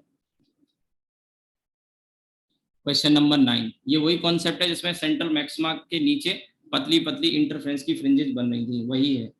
फिर ये आसान है, 10th वाला मेरे ख्याल से, 11th भी इजी है, ये सब कर सकते हो, ज़्यादा ट्रिकी क्वेश्चन नहीं है। नीट 2060 और ये सब है। ठीक है, तो कुछ मैं एक दो मैं बता दूंगा। ये क्वेश्चन 18 वाला, अभी ये वैलिडिटी ऑफ रे ऑप्टिक्स पर है, इसको मैं जब पढ़ा दूंगा, अभी वैलिडिटी वाला टॉपिक अभी मैं आऊंगा।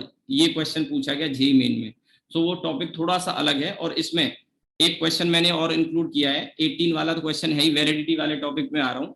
उसके बाद एक क्वेश्चन और मैंने इंक्लूड किया है, ये तो खैर इसके बाद के क्वेश्चन मैंने कहा था 20 से आगे, 20 से आगे के सारे क्वेश्चन जो है वो आप को मैंने कल बताए थे। मोस्टली क्वेश्चन इसमें से आपने कर ही लिए होंगे, जो लास्ट के क्वेश्चन रह गए वो आप देख लो, ठीक है, लास्ट वाले क्वेश्चन इसमें।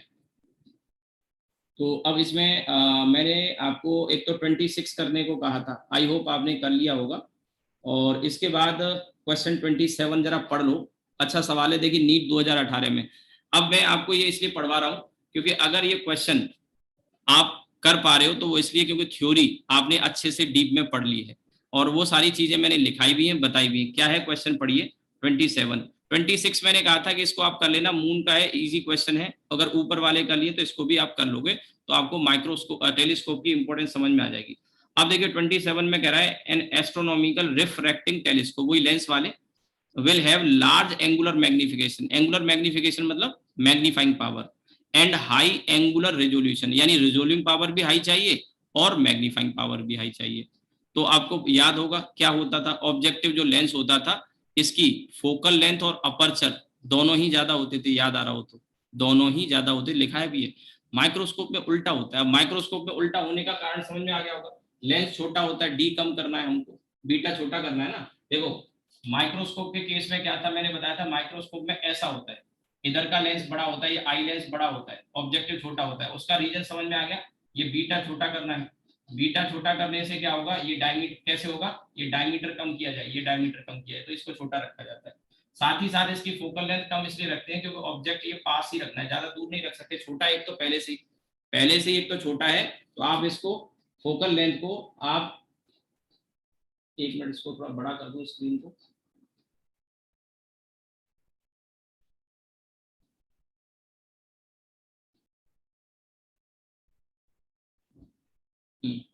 तो एक तो इसका मैंने बता रहा था कि जो डायमीटर छोटा करने से बीटा छोटा हो जाता है, ये तो माइक्रोस्कोप की बात थी। लेकिन मैंने आपको बताया था टेलीस्कोप में क्या है, टेलीस्कोप में ऑब्जेक्टिव का उल्टा होता है, मतलब ये वाला लेंस बड़ा होता है और ये वाला छोटा होता है। इसके साथ साथ एक चीज और भी है कि जितना डिफरेंस इन दोनों में है, इनमें ज्यादा डिफरेंस नहीं होता, इन दोनों में ज्यादा डिफरेंस नहीं होता, इसमें ज्यादा डिफरेंस होता है फोकल लेंथ और अपर्चर में। तो इसके अपर्चर ज्यादा होने से, डायमीटर का अपर्चर ज्यादा होने से एक तो रिजोल्विंग पावर बढ़ जाती है, कल हमने फॉर्मूला देखा था, याद होगा ऑब्जेक्टिव में, ठीक है। रिजोल्विंग पावर डायरेक्टली प्रोपोर्शनल थी कि नहीं, resolving power directly proportional to D के आ रही थी, तो डायमीटर बढ़ने से इसका ऑब्जेक्टिव, टेलीस्कोप की बात हो रही है, तो रिजोल्विंग पावर बढ़ती है किससे, डायमीटर बढ़ाने से, resolving power.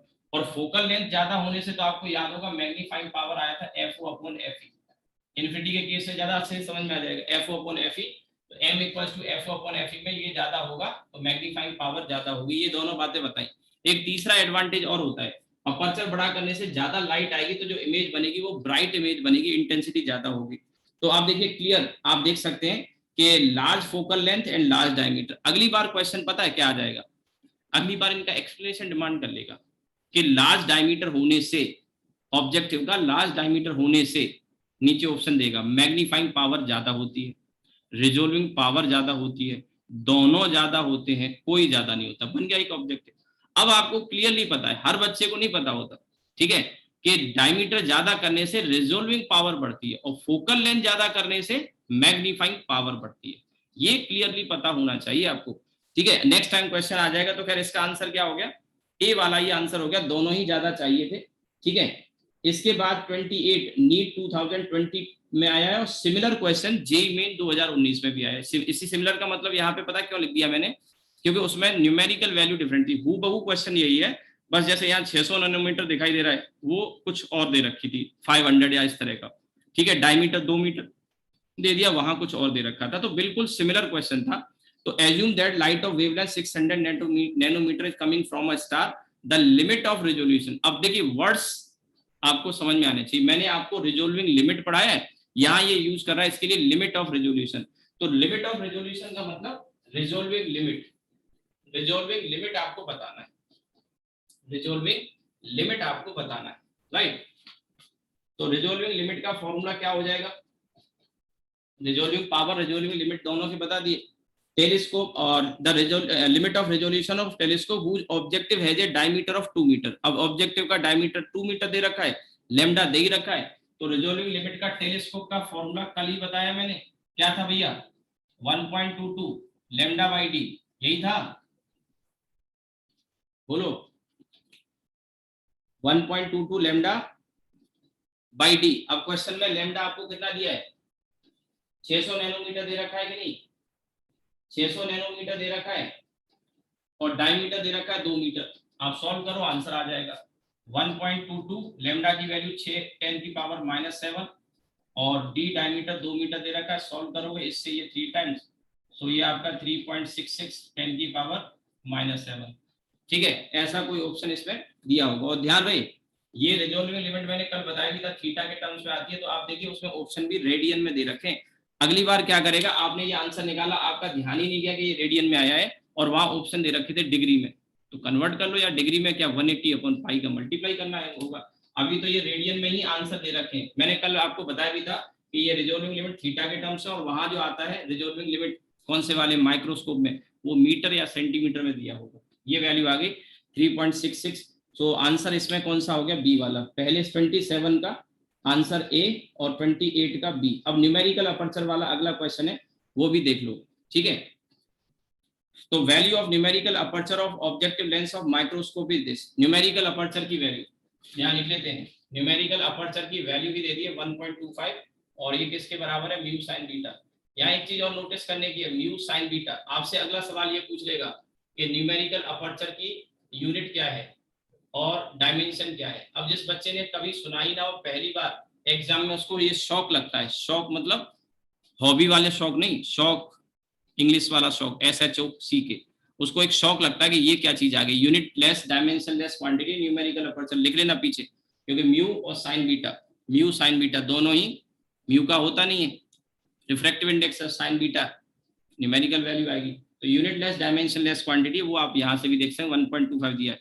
If the light of wavelength 500 nanometre use, the minimum separation between 2 points to be seen as distinct, to be seen as distinct, यानी क्या पूछ रहा है, डी पूछ रहा है। तो अभी थोड़ी देर पहले हमने न्यूमेरिकल अपर्चर का फॉर्मूला देखा, 0.61 लैम्डा और अपॉन डी मिनिमम, यही लिखाया था।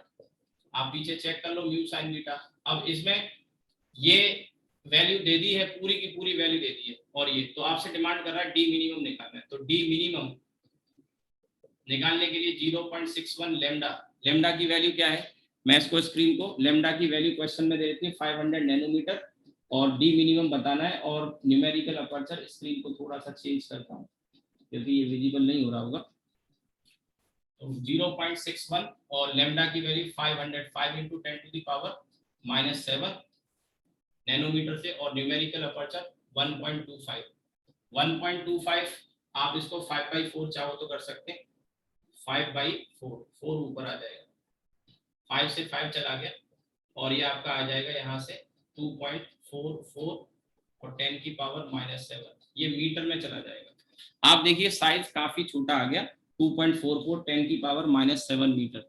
आप अंदाजा लगा सकते हैं कि ये वैल्यू 0.244 माइक्रोमीटर के ऑर्डर की आ गई, 0.24। आप समझ सकते हैं कि ऐसे उससे हम इतनी छोटी चीज जो माइक्रोमीटर के ऑर्डर की होगी, जो नेकेड आई से तो दिखने से रही, उसको आप देख सकते हैं, वैल्यू काफी छोटी आ रही है डी मिनिमम।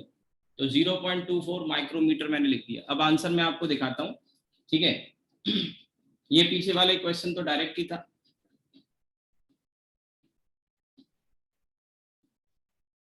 तो आप देखिए इसमें पहला वाला आंसर हो गया, पहला वाला ही आंसर हो गया 29 का।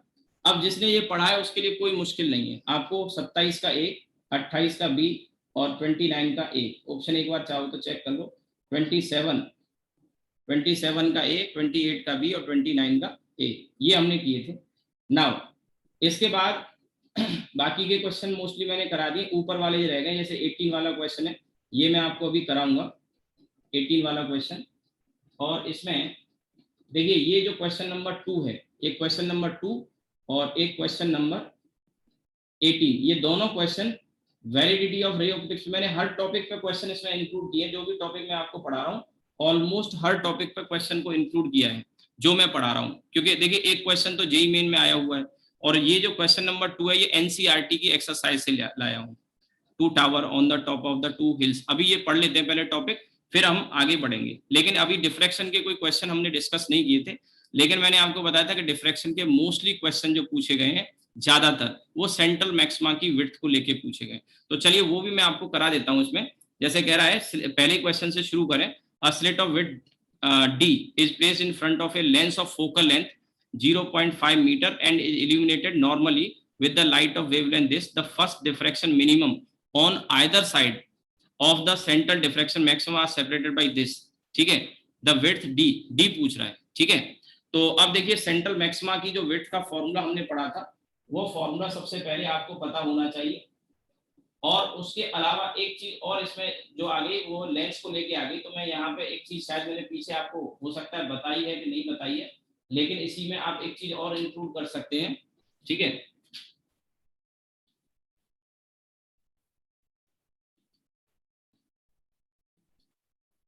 एक तो मैंने अभी यहाँ ये लिखा दिया आपको, ये यूनिटलेस डायमेंशनलेस क्वांटिटी है। तो न्यूमेरिकल अपर्चर ये चाहो तो आप लिख लेना। ये न्यूमेरिकल वैल्यू मैं यहाँ पे लिख देता हूँ। स्लिट की विड्थ D हमको बतानी है, तो जो क्वेश्चन में दिया है लेमडा की वैल्यू दी है 5.89 इंटू 10 की पावर -7। मैं लिख लेता हूँ, फिर स्क्रीन को बड़ा करता हूँ। और दोनों डिफ्रैक्शन के बीच में जो डिस्टेंस है यानी सेंट्रल मैक्सिमा की विड्थ 2x जो हमने ली थी, ये वैल्यू दे रखी है 2 into 10 to the power -3, 2 into 10 to the power -3 metre. और हमको D पूछा बताना है।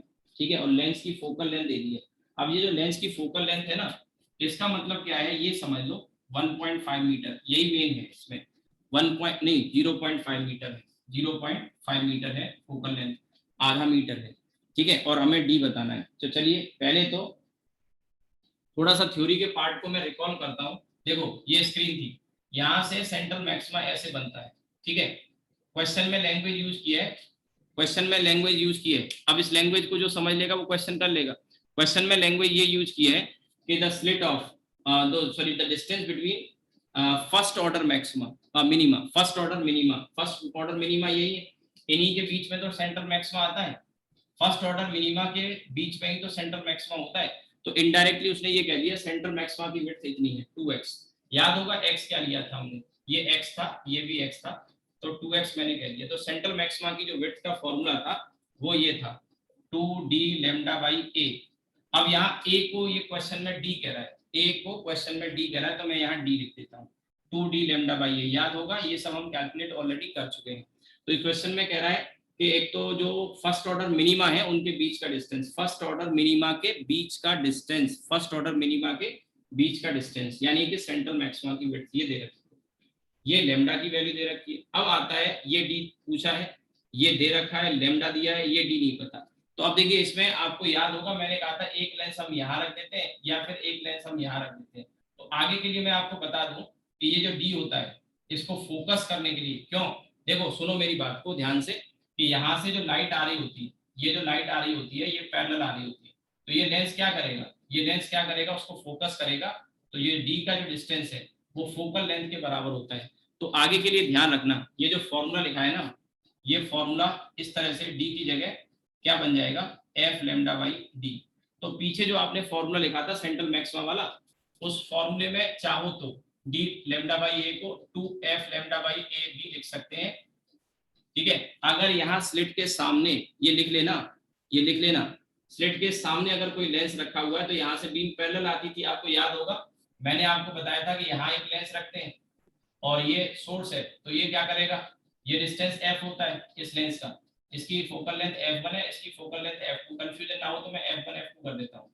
देखो ये जो डिस्टेंस है f1 क्यों, क्योंकि सोर्स इफेक्टिवली कहाँ पहुंचाना है हमको, इनफाइनाइट पे ही बताया था मैंने आपको।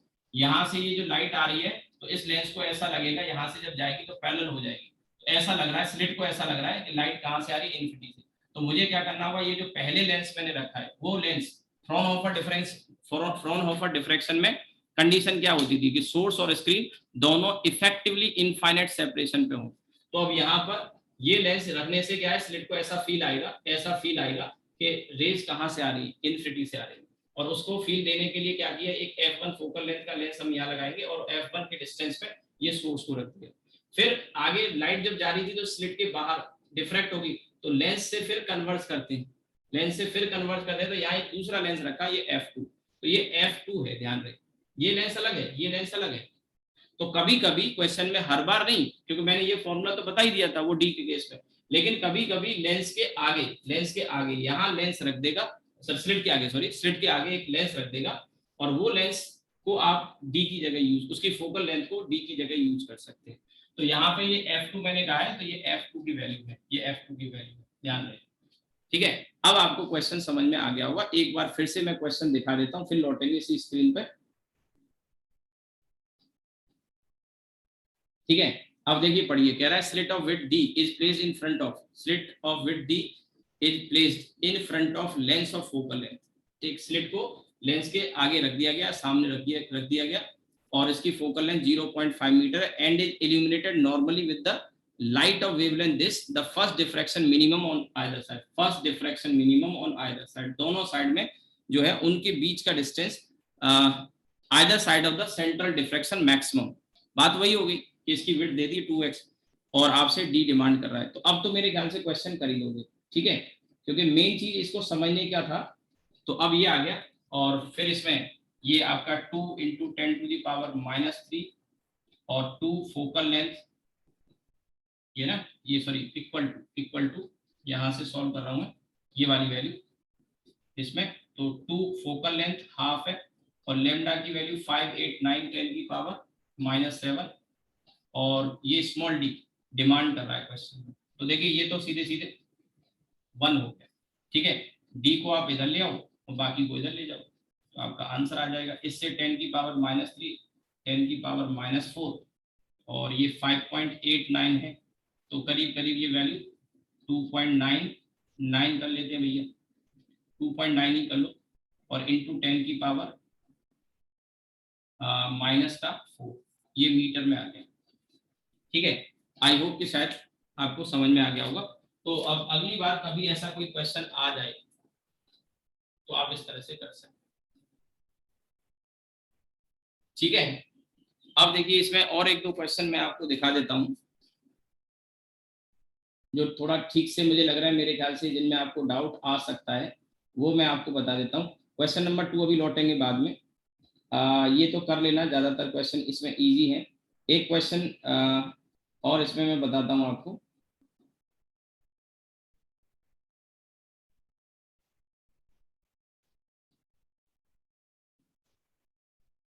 क्वेश्चन नंबर 9 देखिए, क्वेश्चन नंबर 9। तो क्वेश्चन नंबर 9 में क्या कह रहा है, in a double slit experiment, in a double slit experiment the 2 slits are 1 millimetre apart. Double slit experiment की बात कर रहा है, लेकिन इसी में कॉन्सेप्ट डिफ्रैक्शन का भी डाल दिया। तो स्लिट के बीच का जो डिस्टेंस है वो 1 मिलीमीटर है। अब यहाँ पे स्लिट के बीच का जो डिस्टेंस हम लेते थे, ठीक है, वो कैपिटल सॉरी स्मॉल डी लेते थे, ठीक है। तो स्मॉल डी की वैल्यू क्वेश्चन में मैं लिखते भी जा रहा हूँ, यहाँ पे डी की वैल्यू 1 मिलीमीटर है, ठीक है, डी की वैल्यू 1 मिलीमीटर है। The 2 slits are 1 millimetre apart and the screen is placed 1 metre away. तो कैपिटल डी की वैल्यू 1 मीटर, ठीक है। इसके बाद आगे monochromatic light of wavelength 500 nanometre, तो लेमडा की वैल्यू 5 × 10⁻⁻7 मीटर, ठीक है। इसके बाद आगे कह रहा है what will be the width of each slit, हर एक स्लिट की विड्थ, यानी ये जिसे हम ए लिखते आए हैं, ठीक है, मैंने आपको समझा भी दिया था। Each slit for obtaining 10 maxima of double slit, 10 maxima of double slit का मतलब interference fringes, 10 maxima of double slit, double slit से क्या हो रहा है, इंटरफ्रेंस हो रही है, तो उसके 10 मैक्सिमा मिले किसके, with in the central maxima of single slit pattern. अब बच्चा ये समझ ही नहीं पाता, लेकिन आपको समझ में आ गया होगा वो जो डायग्राम मैंने बताया था, और मैंने कहा था इसको तो आप एनसीईआरटी में भी पा सकते हो, मिल जाएगा। ये कह रहा है कि सिंगल स्लिट का जो मैक्सिमा है, सिंगल स्लिट का मैक्सिमा समझ गए, सेंट्रल मैक्सिमा, और इसके नीचे आपको याद होगा डबल स्लिट के मैक्सिमा का मतलब इंटरफ्रेंस की 10 फ्रिंजेस, ऐसा फिगर एक मैंने बनाया था, ठीक है। और उसके लिए ये ए की वैल्यू पूछ रहा है। तो सबसे पहले ये समझो, यहाँ स्क्रीन है, ध्यान देना, यहाँ स्क्रीन में इतने में इधर से समझो स्क्रीन को थोड़ा बड़ा कर देता हूं।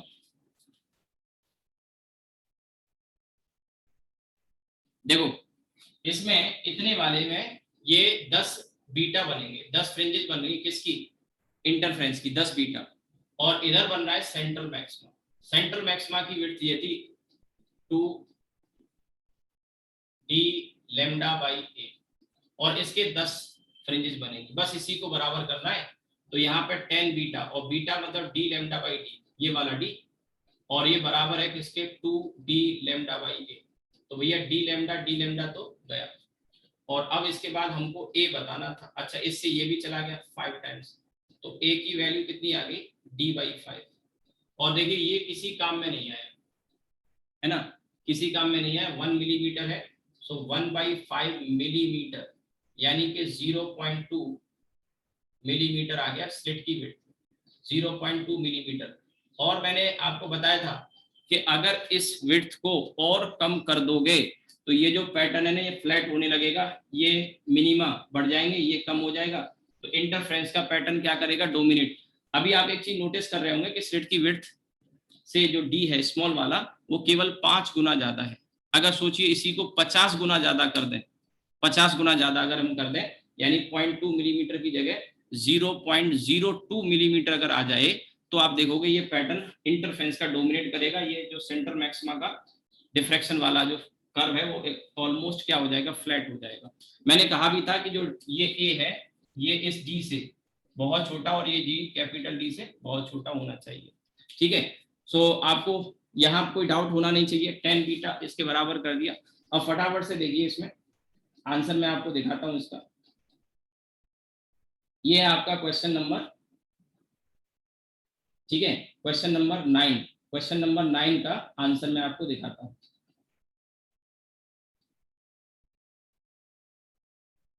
क्वेश्चन नंबर 9 का आंसर है डी, ठीक है, आंसर है डी।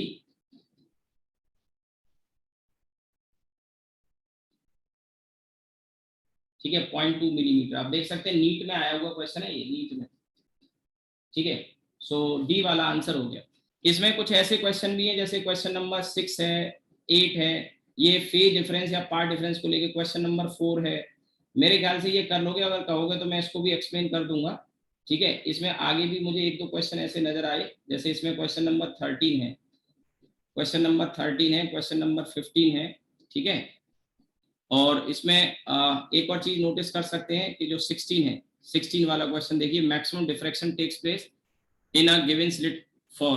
मैक्सिमम डिफ्रैक्शन किस में होगा, तो मैंने आपको क्या बताया था, जैसे साउंड में लाइट के कंपैरिजन में आसानी से हो जाता है, साउंड में लाइट के कंपैरिजन में आसानी से हो जाता है डेली लाइफ से अगर हम कंपेयर करें तो, क्योंकि साउंड की वेवलेंथ ज्यादा होती है तो उसमें डेली लाइफ में। तो इनमें आपको सिंपल, आप देखिए क्वेश्चन ये आ गया कौन से उसमें आया है, ये तो दिया नहीं है, लेकिन गामा रे, अल्ट्रावायलेट, इंफ्रारेड और रेडियो वेव, तो सबसे ज्यादा वेवलेंथ रेडियो वेव की होती है इन्हीं में। सभी तरह की वेव में होता है डिफ्रैक्शन, सबसे ज्यादा रेडियो वेव की होती है। तो रेडियो वेव में सबसे अच्छा डिफ्रैक्शन देखने को मिलेगा औरों के कंपैरिजन। सबसे कम किस में देखने को मिलेगा, तो गामा रेज में, ठीक है। इसके अलावा इस तरह के जो कॉन्सेप्ट के क्वेश्चन है, जैसे 15 वाला हो गया, ये 13 वाला हो गया, और ये ऊपर था एक क्वेश्चन ये 8 वाला और एक 6 वाला। तो मैं इनमें से 1-2 आपको बता देता हूं, क्योंकि हो सकता है आपको इनमें इस तरह के क्वेश्चन को करने में दिक्कत आए, ठीक है। तो इसमें 6th वाले में देख लेते हैं पहले। कह रहा है कि monochromatic light monochromatic beam of light is incident normally on a narrow slit. A diffraction pattern is formed on a screen placed perpendicular to the direction of incident beam. At the first minimum of the diffraction pattern, the phase difference between the rays coming from the two edges of the slit is. अब देखो आपको याद होगा, मैं यहाँ थोड़ा सा clear कर दूं कि ये डिमांड कर रहा है कि फर्स्ट मिनिमम, तो यहाँ से जो वेव पहुंचेगी यहाँ से, ठीक है। तो आपको थोड़ा सा रिमाइंड कराऊं मैं कि यहाँ से और यहाँ से जब वेव पहुंचती है यहाँ पे, तो इनमें पाथ डिफरेंस लेमडा का होता है, तो फेज डिफरेंस इसका डबल 2 पाई हो जाएगा। कितने का होता है, लेमडा का। कैसे होता है, अब इसको समझो कैसे होता है। तो मैंने आपको बताया था एक पॉइंट कि कोई भी दो पॉइंट जिनके बीच का डिस्टेंस, कोई भी दो पॉइंट जिनके बीच का डिस्टेंस, ठीक है। अब ये 1-2 क्वेश्चन के कॉन्सेप्ट मैंने बता दी, तो बाकी क्वेश्चन आप कर लोगे, फिर दिक्कत नहीं होगी। तो मैंने कहा था कोई भी 2 पॉइंट जिनके बीच का डिस्टेंस a/2 हो, कितना हो, a/2 स्लिट में, तो उनमें पाथ डिफरेंस λ/2 होता है और ऐसी वेव एक दूसरे को कंप्लीटली क्या कर देती है, डिस्ट्रॉय कर देती है। तो अब ये a/2 के करस्पॉन्डिंग अगर λ/2 आ रहा है तो ये कह रहा है कि इनके एजेस से, यहाँ किनारों से अगर वेव जाएगी, यहाँ से निकल के जाएगी वेव, ठीक है, तो a आ जाएगा, तो फिर पाथ डिफरेंस कितना हो जाएगा, डबल हो जाएगा। पाथ डिफरेंस क्या हो जाएगा, डबल हो जाएगा, किसके बराबर हो जाएगा, लैम्डा के, है ना। और वैसे भी आपने देखा होगा ये जो a sin थीटा था, ये हमने निकाला था ना यहाँ से a sin थीटा, ये किसके बराबर आ गया था, लैम्डा के, याद आ रहा हो तो ये पाथ डिफरेंस ही तो था। ऐसे समझ लो भैया, ये जो निकाला था a sin थीटा, ये किसके बराबर आया था, a/2 sin थीटा λ/2 के बराबर आया था। एक्चुअली a/2 तो 2 से 2 कट गया, तो a sin थीटा लैम्डा के बराबर आ गया, which is what, path difference. अब ये लैम्डा के तो क्वेश्चन में फेज पूछ रहा है, फेज का मैंने तरीका बताया था 2π/λ से मल्टीप्लाई कर लो, या मैंने कहा था कि सीधे सीधे इसको लैम्डा को हटा के पाई लगा दिया करो और उसको डबल कर दिया करो, तो 2π आंसर आ गया, 2π आंसर आ गया। अब आप देख लो इसी कॉन्सेप्ट पे 2-3 सवाल और भी, एक तो मैं बता देता हूँ, बाकी आप करेंगे, प्रैक्टिस आपको भी करनी है, सीखना है तो, ठीक है। सो इसका करेक्ट आंसर 6 वाला कर रहे थे, करेक्ट आंसर डी हो जाएगा, करेक्ट आंसर डी हो जाएगा। 8 वाला और देख लो, 8 वाला, at first minimum adjacent to central maximum of a single slit diffraction pattern, the phase difference between the Huygens wavelet from the edge of the slit and the wavelet from the midpoint of the slit, ठीक है। ये कह रहा है कि यहां से जो वेव पहुंच रही है और मिड पॉइंट से जो पहुंच रही है, यही सवाल है, छोटा सा चेंज कर दिया इसने, यही सवाल है, छोटा सा चेंज कर दिया। ध्यान से देखो तो मैं स्क्रीन को फिर से मैं बड़ा कर देता हूं। क्वेश्चन में ये कह रहा है कि जहां फर्स्ट मिनिमम बन रहा है, फर्स्ट मिनिमम यहां बन रहा है, और ये कह रहा है फर्स्ट मिनिमम जहां बन रहा है तो इस किसी एक एज, एक स्लिट के किसी एक किनारे से, स्लिट के किसी एक किनारे से पहुंचने वाली वेव और मिड पॉइंट से पहुंचने वाली वेव में जो फेज डिफरेंस होगा वो कितना। तो मैंने अभी क्या बताया था, शुरुआती डिफ्रैक्शन में इसी से होती है कि कोई भी 2 पॉइंट जिनके बीच का डिस्टेंस a/2 हो, उनमें जो पाथ डिफरेंस आता है वो λ/2 होता है, तो फेज डिफरेंस कितना हो जाएगा, पाई। देखिए स्टेट हो गया कि नहीं हो गया, अगर कॉन्सेप्ट पता है तो सॉल्व थोड़ी करना है कुछ भी। ये अब डिमांड कर रहा था कि इसके किनारे से और मिड पॉइंट से यानी a/2 डिस्टेंस से, तो λ/2 का पाई आ जाएगा, ठीक है। सो ऐसे ही इसमें और भी क्वेश्चन है, मैं आपको अभी दिखा चुका हूं, और आप चाहो तो अब इसमें देखिए ये 6th वाला है और 8th वाला है, ठीक है। तो 6th का आंसर हो गया डी और 8th का आंसर हो गया सी, ध्यान देखना रेडियन में दिया है, 6th का आंसर डी और 8th का सी। मैं आंसर भी एक बार दिखा देता हूँ, थोड़ा टैली कर लोगे, कॉन्फिडेंस आएगा। 6th का डी और 8th का सी। इसमें और जो क्वेश्चन है वो आपके लिए मैं छोड़ रहा हूँ।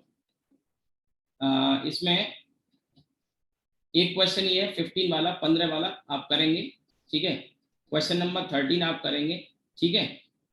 और बाकी इसमें अभी मैं 2 क्वेश्चन और केवल आपको बताऊंगा, केवल 2 क्वेश्चन। एक ये नीट का, सॉरी नीट का नहीं, ये क्वेश्चन नंबर 2 एनसीईआरटी वाला, ये आप एक बार कर सकते हैं, एनसीईआरटी का है, आंसर तो मैंने दे ही दिया है। और एक ये अच्छा सवाल है, ये 18 वाला, ठीक है। अब 18 वाले का कॉन्सेप्ट मैं थोड़ा सा डिस्कस कर देता हूँ। 18 का कॉन्सेप्ट अभी है हमारे पास, थोड़ा सा समय है, 10 बजे तक क्लास है, तो टाइम है अभी 8-10 मिनट है। आपका टेस्ट है 12 बजे से, टाइमिंग तो मैंने पहले अनाउंस कर रखी है, सेम वही टाइमिंग है। I will share the link, इस क्लास के बाद आपको लिंक मैं भेज दूंगा। कल हम इसको खत्म कर लेंगे, कल पोलराइजेशन कंप्लीट करके। तो अब इसमें आगे आते हैं, validity of ray optics topic, इस पे लौटेंगे। क्वेश्चन 18 पे पहले कॉन्सेप्ट पढ़ा देता हूँ मैं आपको। वैलिडिटी ऑफ रे ऑप्टिक्स, आप हेडिंग लिखेंगे, यानी रे ऑप्टिक्स कब वैलिड है, तो ये हेडिंग यहाँ पे हम लिखेंगे, वैलिडिटी ऑफ रे ऑप्टिक्स। अब रे ऑप्टिक्स की वैलिडिटी से मतलब क्या है, चैप्टर तो चल रहा है वेव ऑप्टिक्स। असल में क्या है कि कई बार हम ये वाला चैप्टर जो वेव है वो पहले पढ़ लेते हैं और दूसरा बाद में पढ़ते हैं, पर आप देख ही रहे हैं बीच में लेंस वगैरह के कॉन्सेप्ट भी आए हैं, तो वो भी थोड़ा आइडिया होना चाहिए। अब रे ऑप्टिक्स की वैलिडिटी में क्या था, आपको याद होगा मैंने कहा था कि जब स्लिट का साइज, अपर्चर का साइज लैम्डा से काफी बड़ा होता है, काफी बड़ा, तो लाइट मुड़ती नहीं है, सीधे चली जाती है, रेक्टिलिनियर प्रोपोगेशन होता है, स्ट्रेट लाइन में चलती है। तो यानी अपर्चर का साइज लैम्डा से बड़ा होगा तब रे ऑप्टिक्स का कॉन्सेप्ट लगेगा। अगर अपर्चर का साइज छोटा हुआ, लेमडा के कंपेरेबल हुआ तो बेंडिंग होगी, और बेंडिंग इतनी सिग्निफिकेंट होगी, इतनी नोटिसेबल होगी कि वो आप उसको बता सकते हैं देख के कि हाँ मुड़ रही है, मुड़ रही है।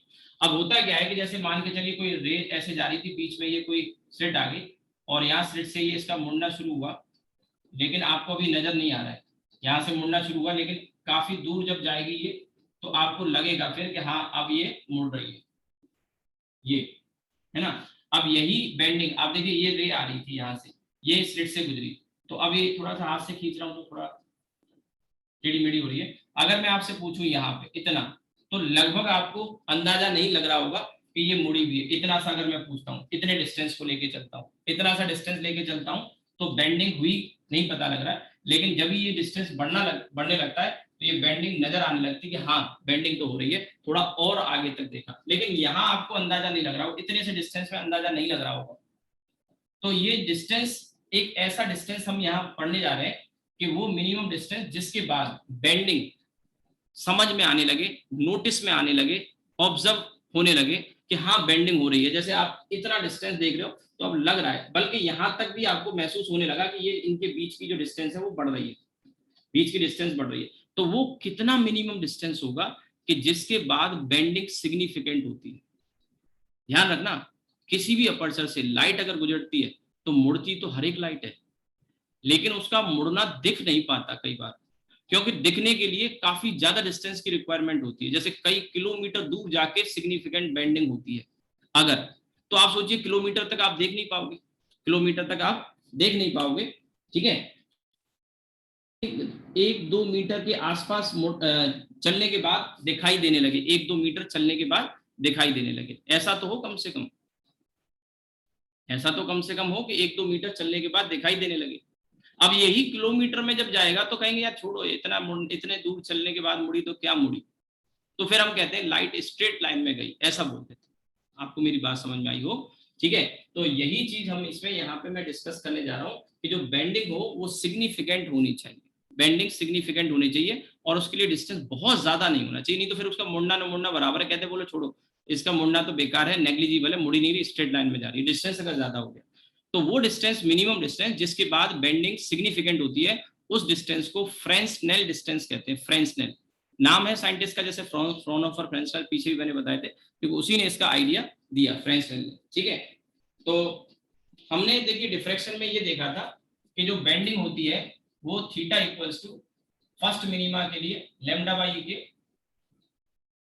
बराबर आती है, फर्स्ट मिनिमा के लिए। भैया फर्स्ट का ही पता लग जाए। अच्छा आपने कहा फर्स्ट ही क्यों, क्योंकि देखो जो मेन इमेज बनती है, मेन इमेज ये सेंट्रल मैक्सिमा है ना, आपको याद होगा सेंट्रल मैक्सिमा का कर्व ऐसे आता, तो फर्स्ट मिनिमा यहाँ, फर्स्ट मिनिमा यहाँ, और इसके बीच में मेन इमेज सेंट्रल मैक्सिमा यहाँ बनता था, बाकी तो धुंधली इमेज बनेगी। तो अगर ये लाइट मुड़ भी रही है तो कितने एंगल पे मुड़ रही है, थीटा, और थीटा की वैल्यू लैम्डा बाई ये हम पढ़ चुके हैं। और ये कितने डिस्टेंस में मुड़ी, अभी लिखना मत, सब मैं लिखाऊंगा सिस्टमेटिक तरीके से, ये कितने डिस्टेंस में मुड़ी, लेट वो डिस्टेंस हम जेड कह रहे हैं, आपने कहा जेड क्या डी ले लो, वो जो दिया है किताबों में वो मैंने लिख दिया है, आप डी लेना चाहो डी ले सकते हो, बट एक नाम भी है फ्रेंसनेल डिस्टेंस, तो जेड लिख लेंगे। तो ये डिस्टेंस अगर जेड है तो ये जो लीनियर डेविएशन है एक्स, तो एक्स अगर मुझे निकालना हो तो जेड थीटा, या आपको याद होगा डी थीटा हमने लिखा था, so that will be z lambda by a, ठीक है। ये बेंडिंग अगर एंगल में बताना हो तो इतनी बेंडिंग होती थी फर्स्ट मिनिमा के करस्पॉन्डिंग, और कोई जेड डिस्टेंस चलने के बाद, जेड डिस्टेंस चलने के बाद कितना मुड़ेगी लीनियर वाली, वो इतनी होती, ठीक है। जब ये बेंडिंग जो हुई है ये ऑब्जर्वेशन में तब आएगी जब ये वैल्यू लगभग, एग्जैक्ट नहीं, लगभग इसके सॉरी ए के बराबर आए, किसके बराबर आए, ए के। ए क्या था, स्लिट का साइज। अब आपने कहा कि ए के बराबर ही क्यों, देखो यार ए के बराबर इसलिए क्योंकि ए एक ऐसा साइज है कि हम उसको देख सकते हैं, स्लिट का साइज कम से कम रखा जाता है, तो ये जो वैल्यू मिली, ये जो डेविएशन आया है ये स्लिट के साइज का तो हो कम से कम, और एग्जैक्ट नहीं है, ध्यान रखना, अप्रोक्स होता है, मतलब थोड़ा कम ज्यादा हो सकता है।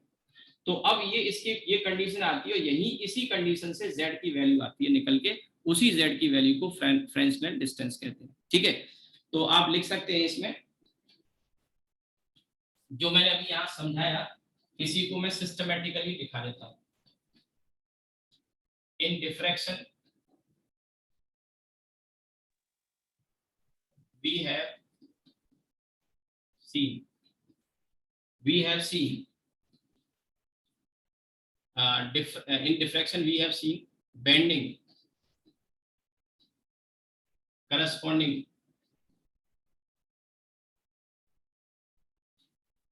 to first minimum. Bending corresponding to first minimum. Bending corresponding to first minimum is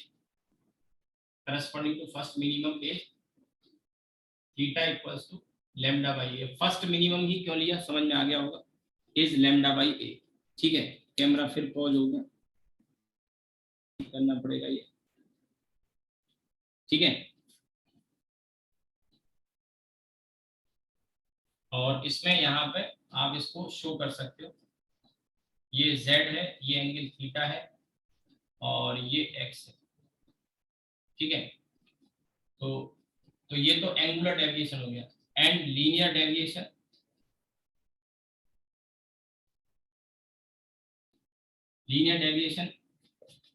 corresponding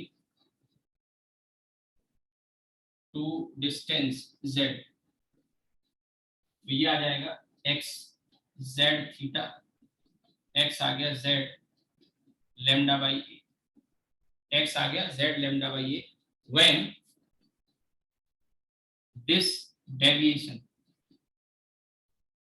linear वाला x is of the order of, मैं ऑर्डर लिख रहा हूं ना कि इक्वल कह रहा हूं, ऑर्डर का मतलब लगभग उसके आसपास, is of the order of side of slit width, then bending is significant मतलब नजर आ जाएगी थोड़े से डिस्टेंस पे, significant और यहां पर noticeable. ठीक है, when this deviation x is of the order of size of slit width a, then bending is significant और noticeable. तो अब यहाँ पर हम कह सकते हैं कि x की जो वैल्यू है वो लगभग a के बराबर हो, और x की वैल्यू यहाँ से हमने निकाली कितनी, z lambda by a, this is nearly equal to a, तो z की वैल्यू लगभग आ गई a स्क्वायर बाई लैम्डा. ठीक है, a square by lambda approx आती है, ध्यान रहे. फिर कैमरा डिस्टर्ब हो गया.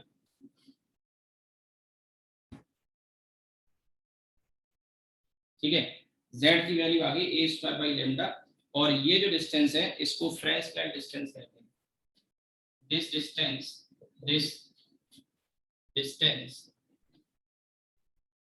is called Fresnel distance, ZF.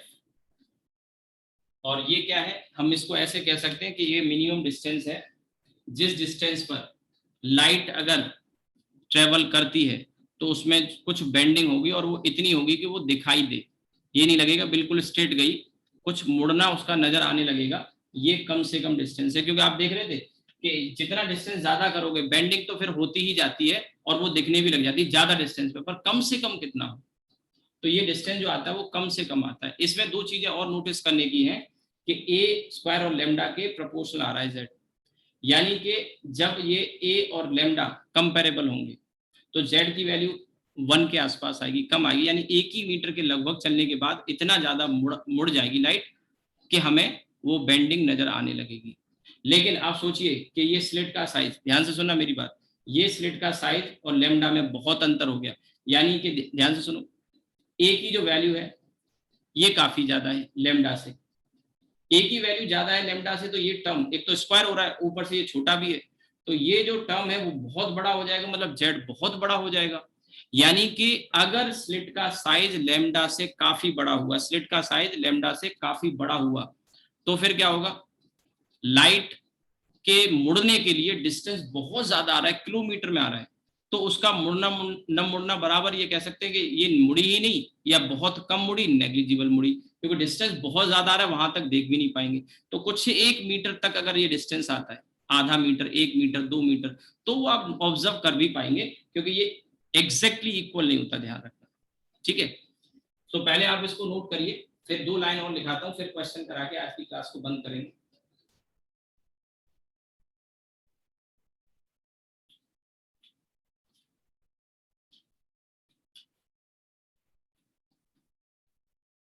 ये भी जो मैं पढ़ा रहा हूँ ये भी एनसीईआरटी से ही है, आपको मिल जाएगा। आप सोच रहे हो कि ये मैं अपनी तरफ से कुछ बताया है, लेकिन फिर भी ये सब सिलेबस का पार्ट है आपको, और मैंने क्वेश्चन दिखा दिया। ये भी आपको एनसीईआरटी मिल जाएगा, पढ़ाते नहीं है लोग, नहीं पढ़ाते, बट ये क्योंकि मैंने आपको क्वेश्चन दिखाया, एक एनसीईआरटी की एक्सरसाइज में भी क्वेश्चन मैंने इसी वजह से रख दिया, और दूसरा इसमें जेईई मेन में क्वेश्चन आया है किसी तरह का, वो भी मैं अभी आपको दिखाऊंगा।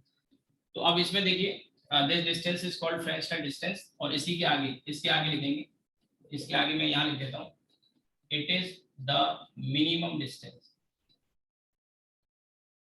It is the minimum distance, it is the minimum distance at which, it is the minimum distance at which bending of light is significant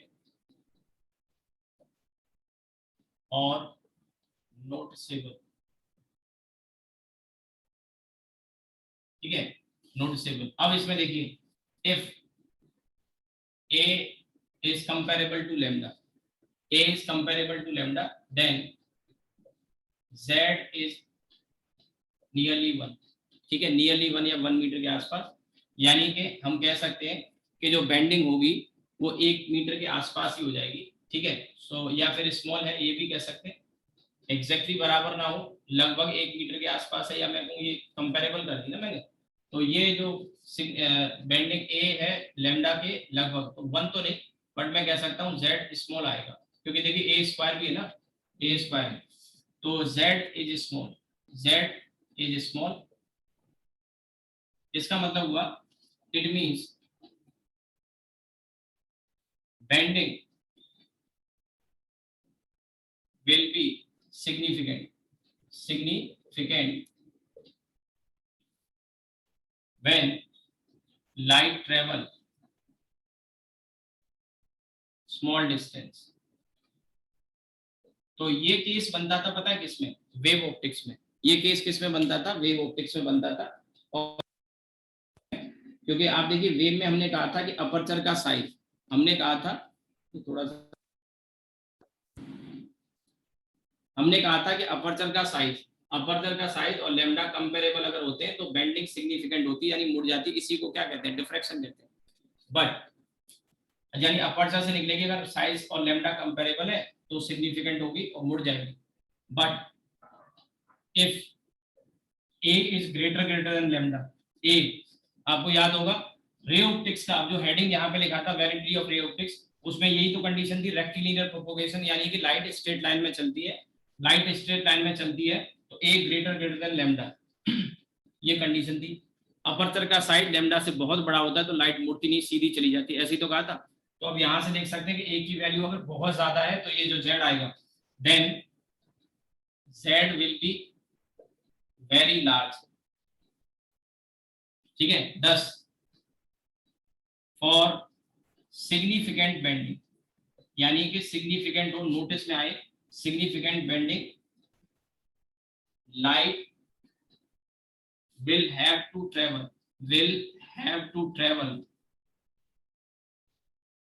a larger distance, और या हम ये कह सकते हैं, और we can say कि छोटे डिस्टेंस के करस्पॉन्डिंग लाइट मुड़ी ही नहीं, और we can say light does not bend or bends negligible for small distance,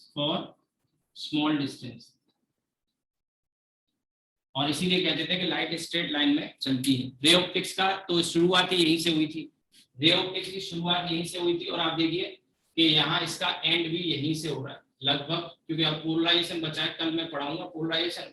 अभी इसमें एक एग्जांपल जो मैंने आपको जो दिए हैं वो और जरा करके दिखा देता हूँ आपको, ठीक है। पोलराइजेशन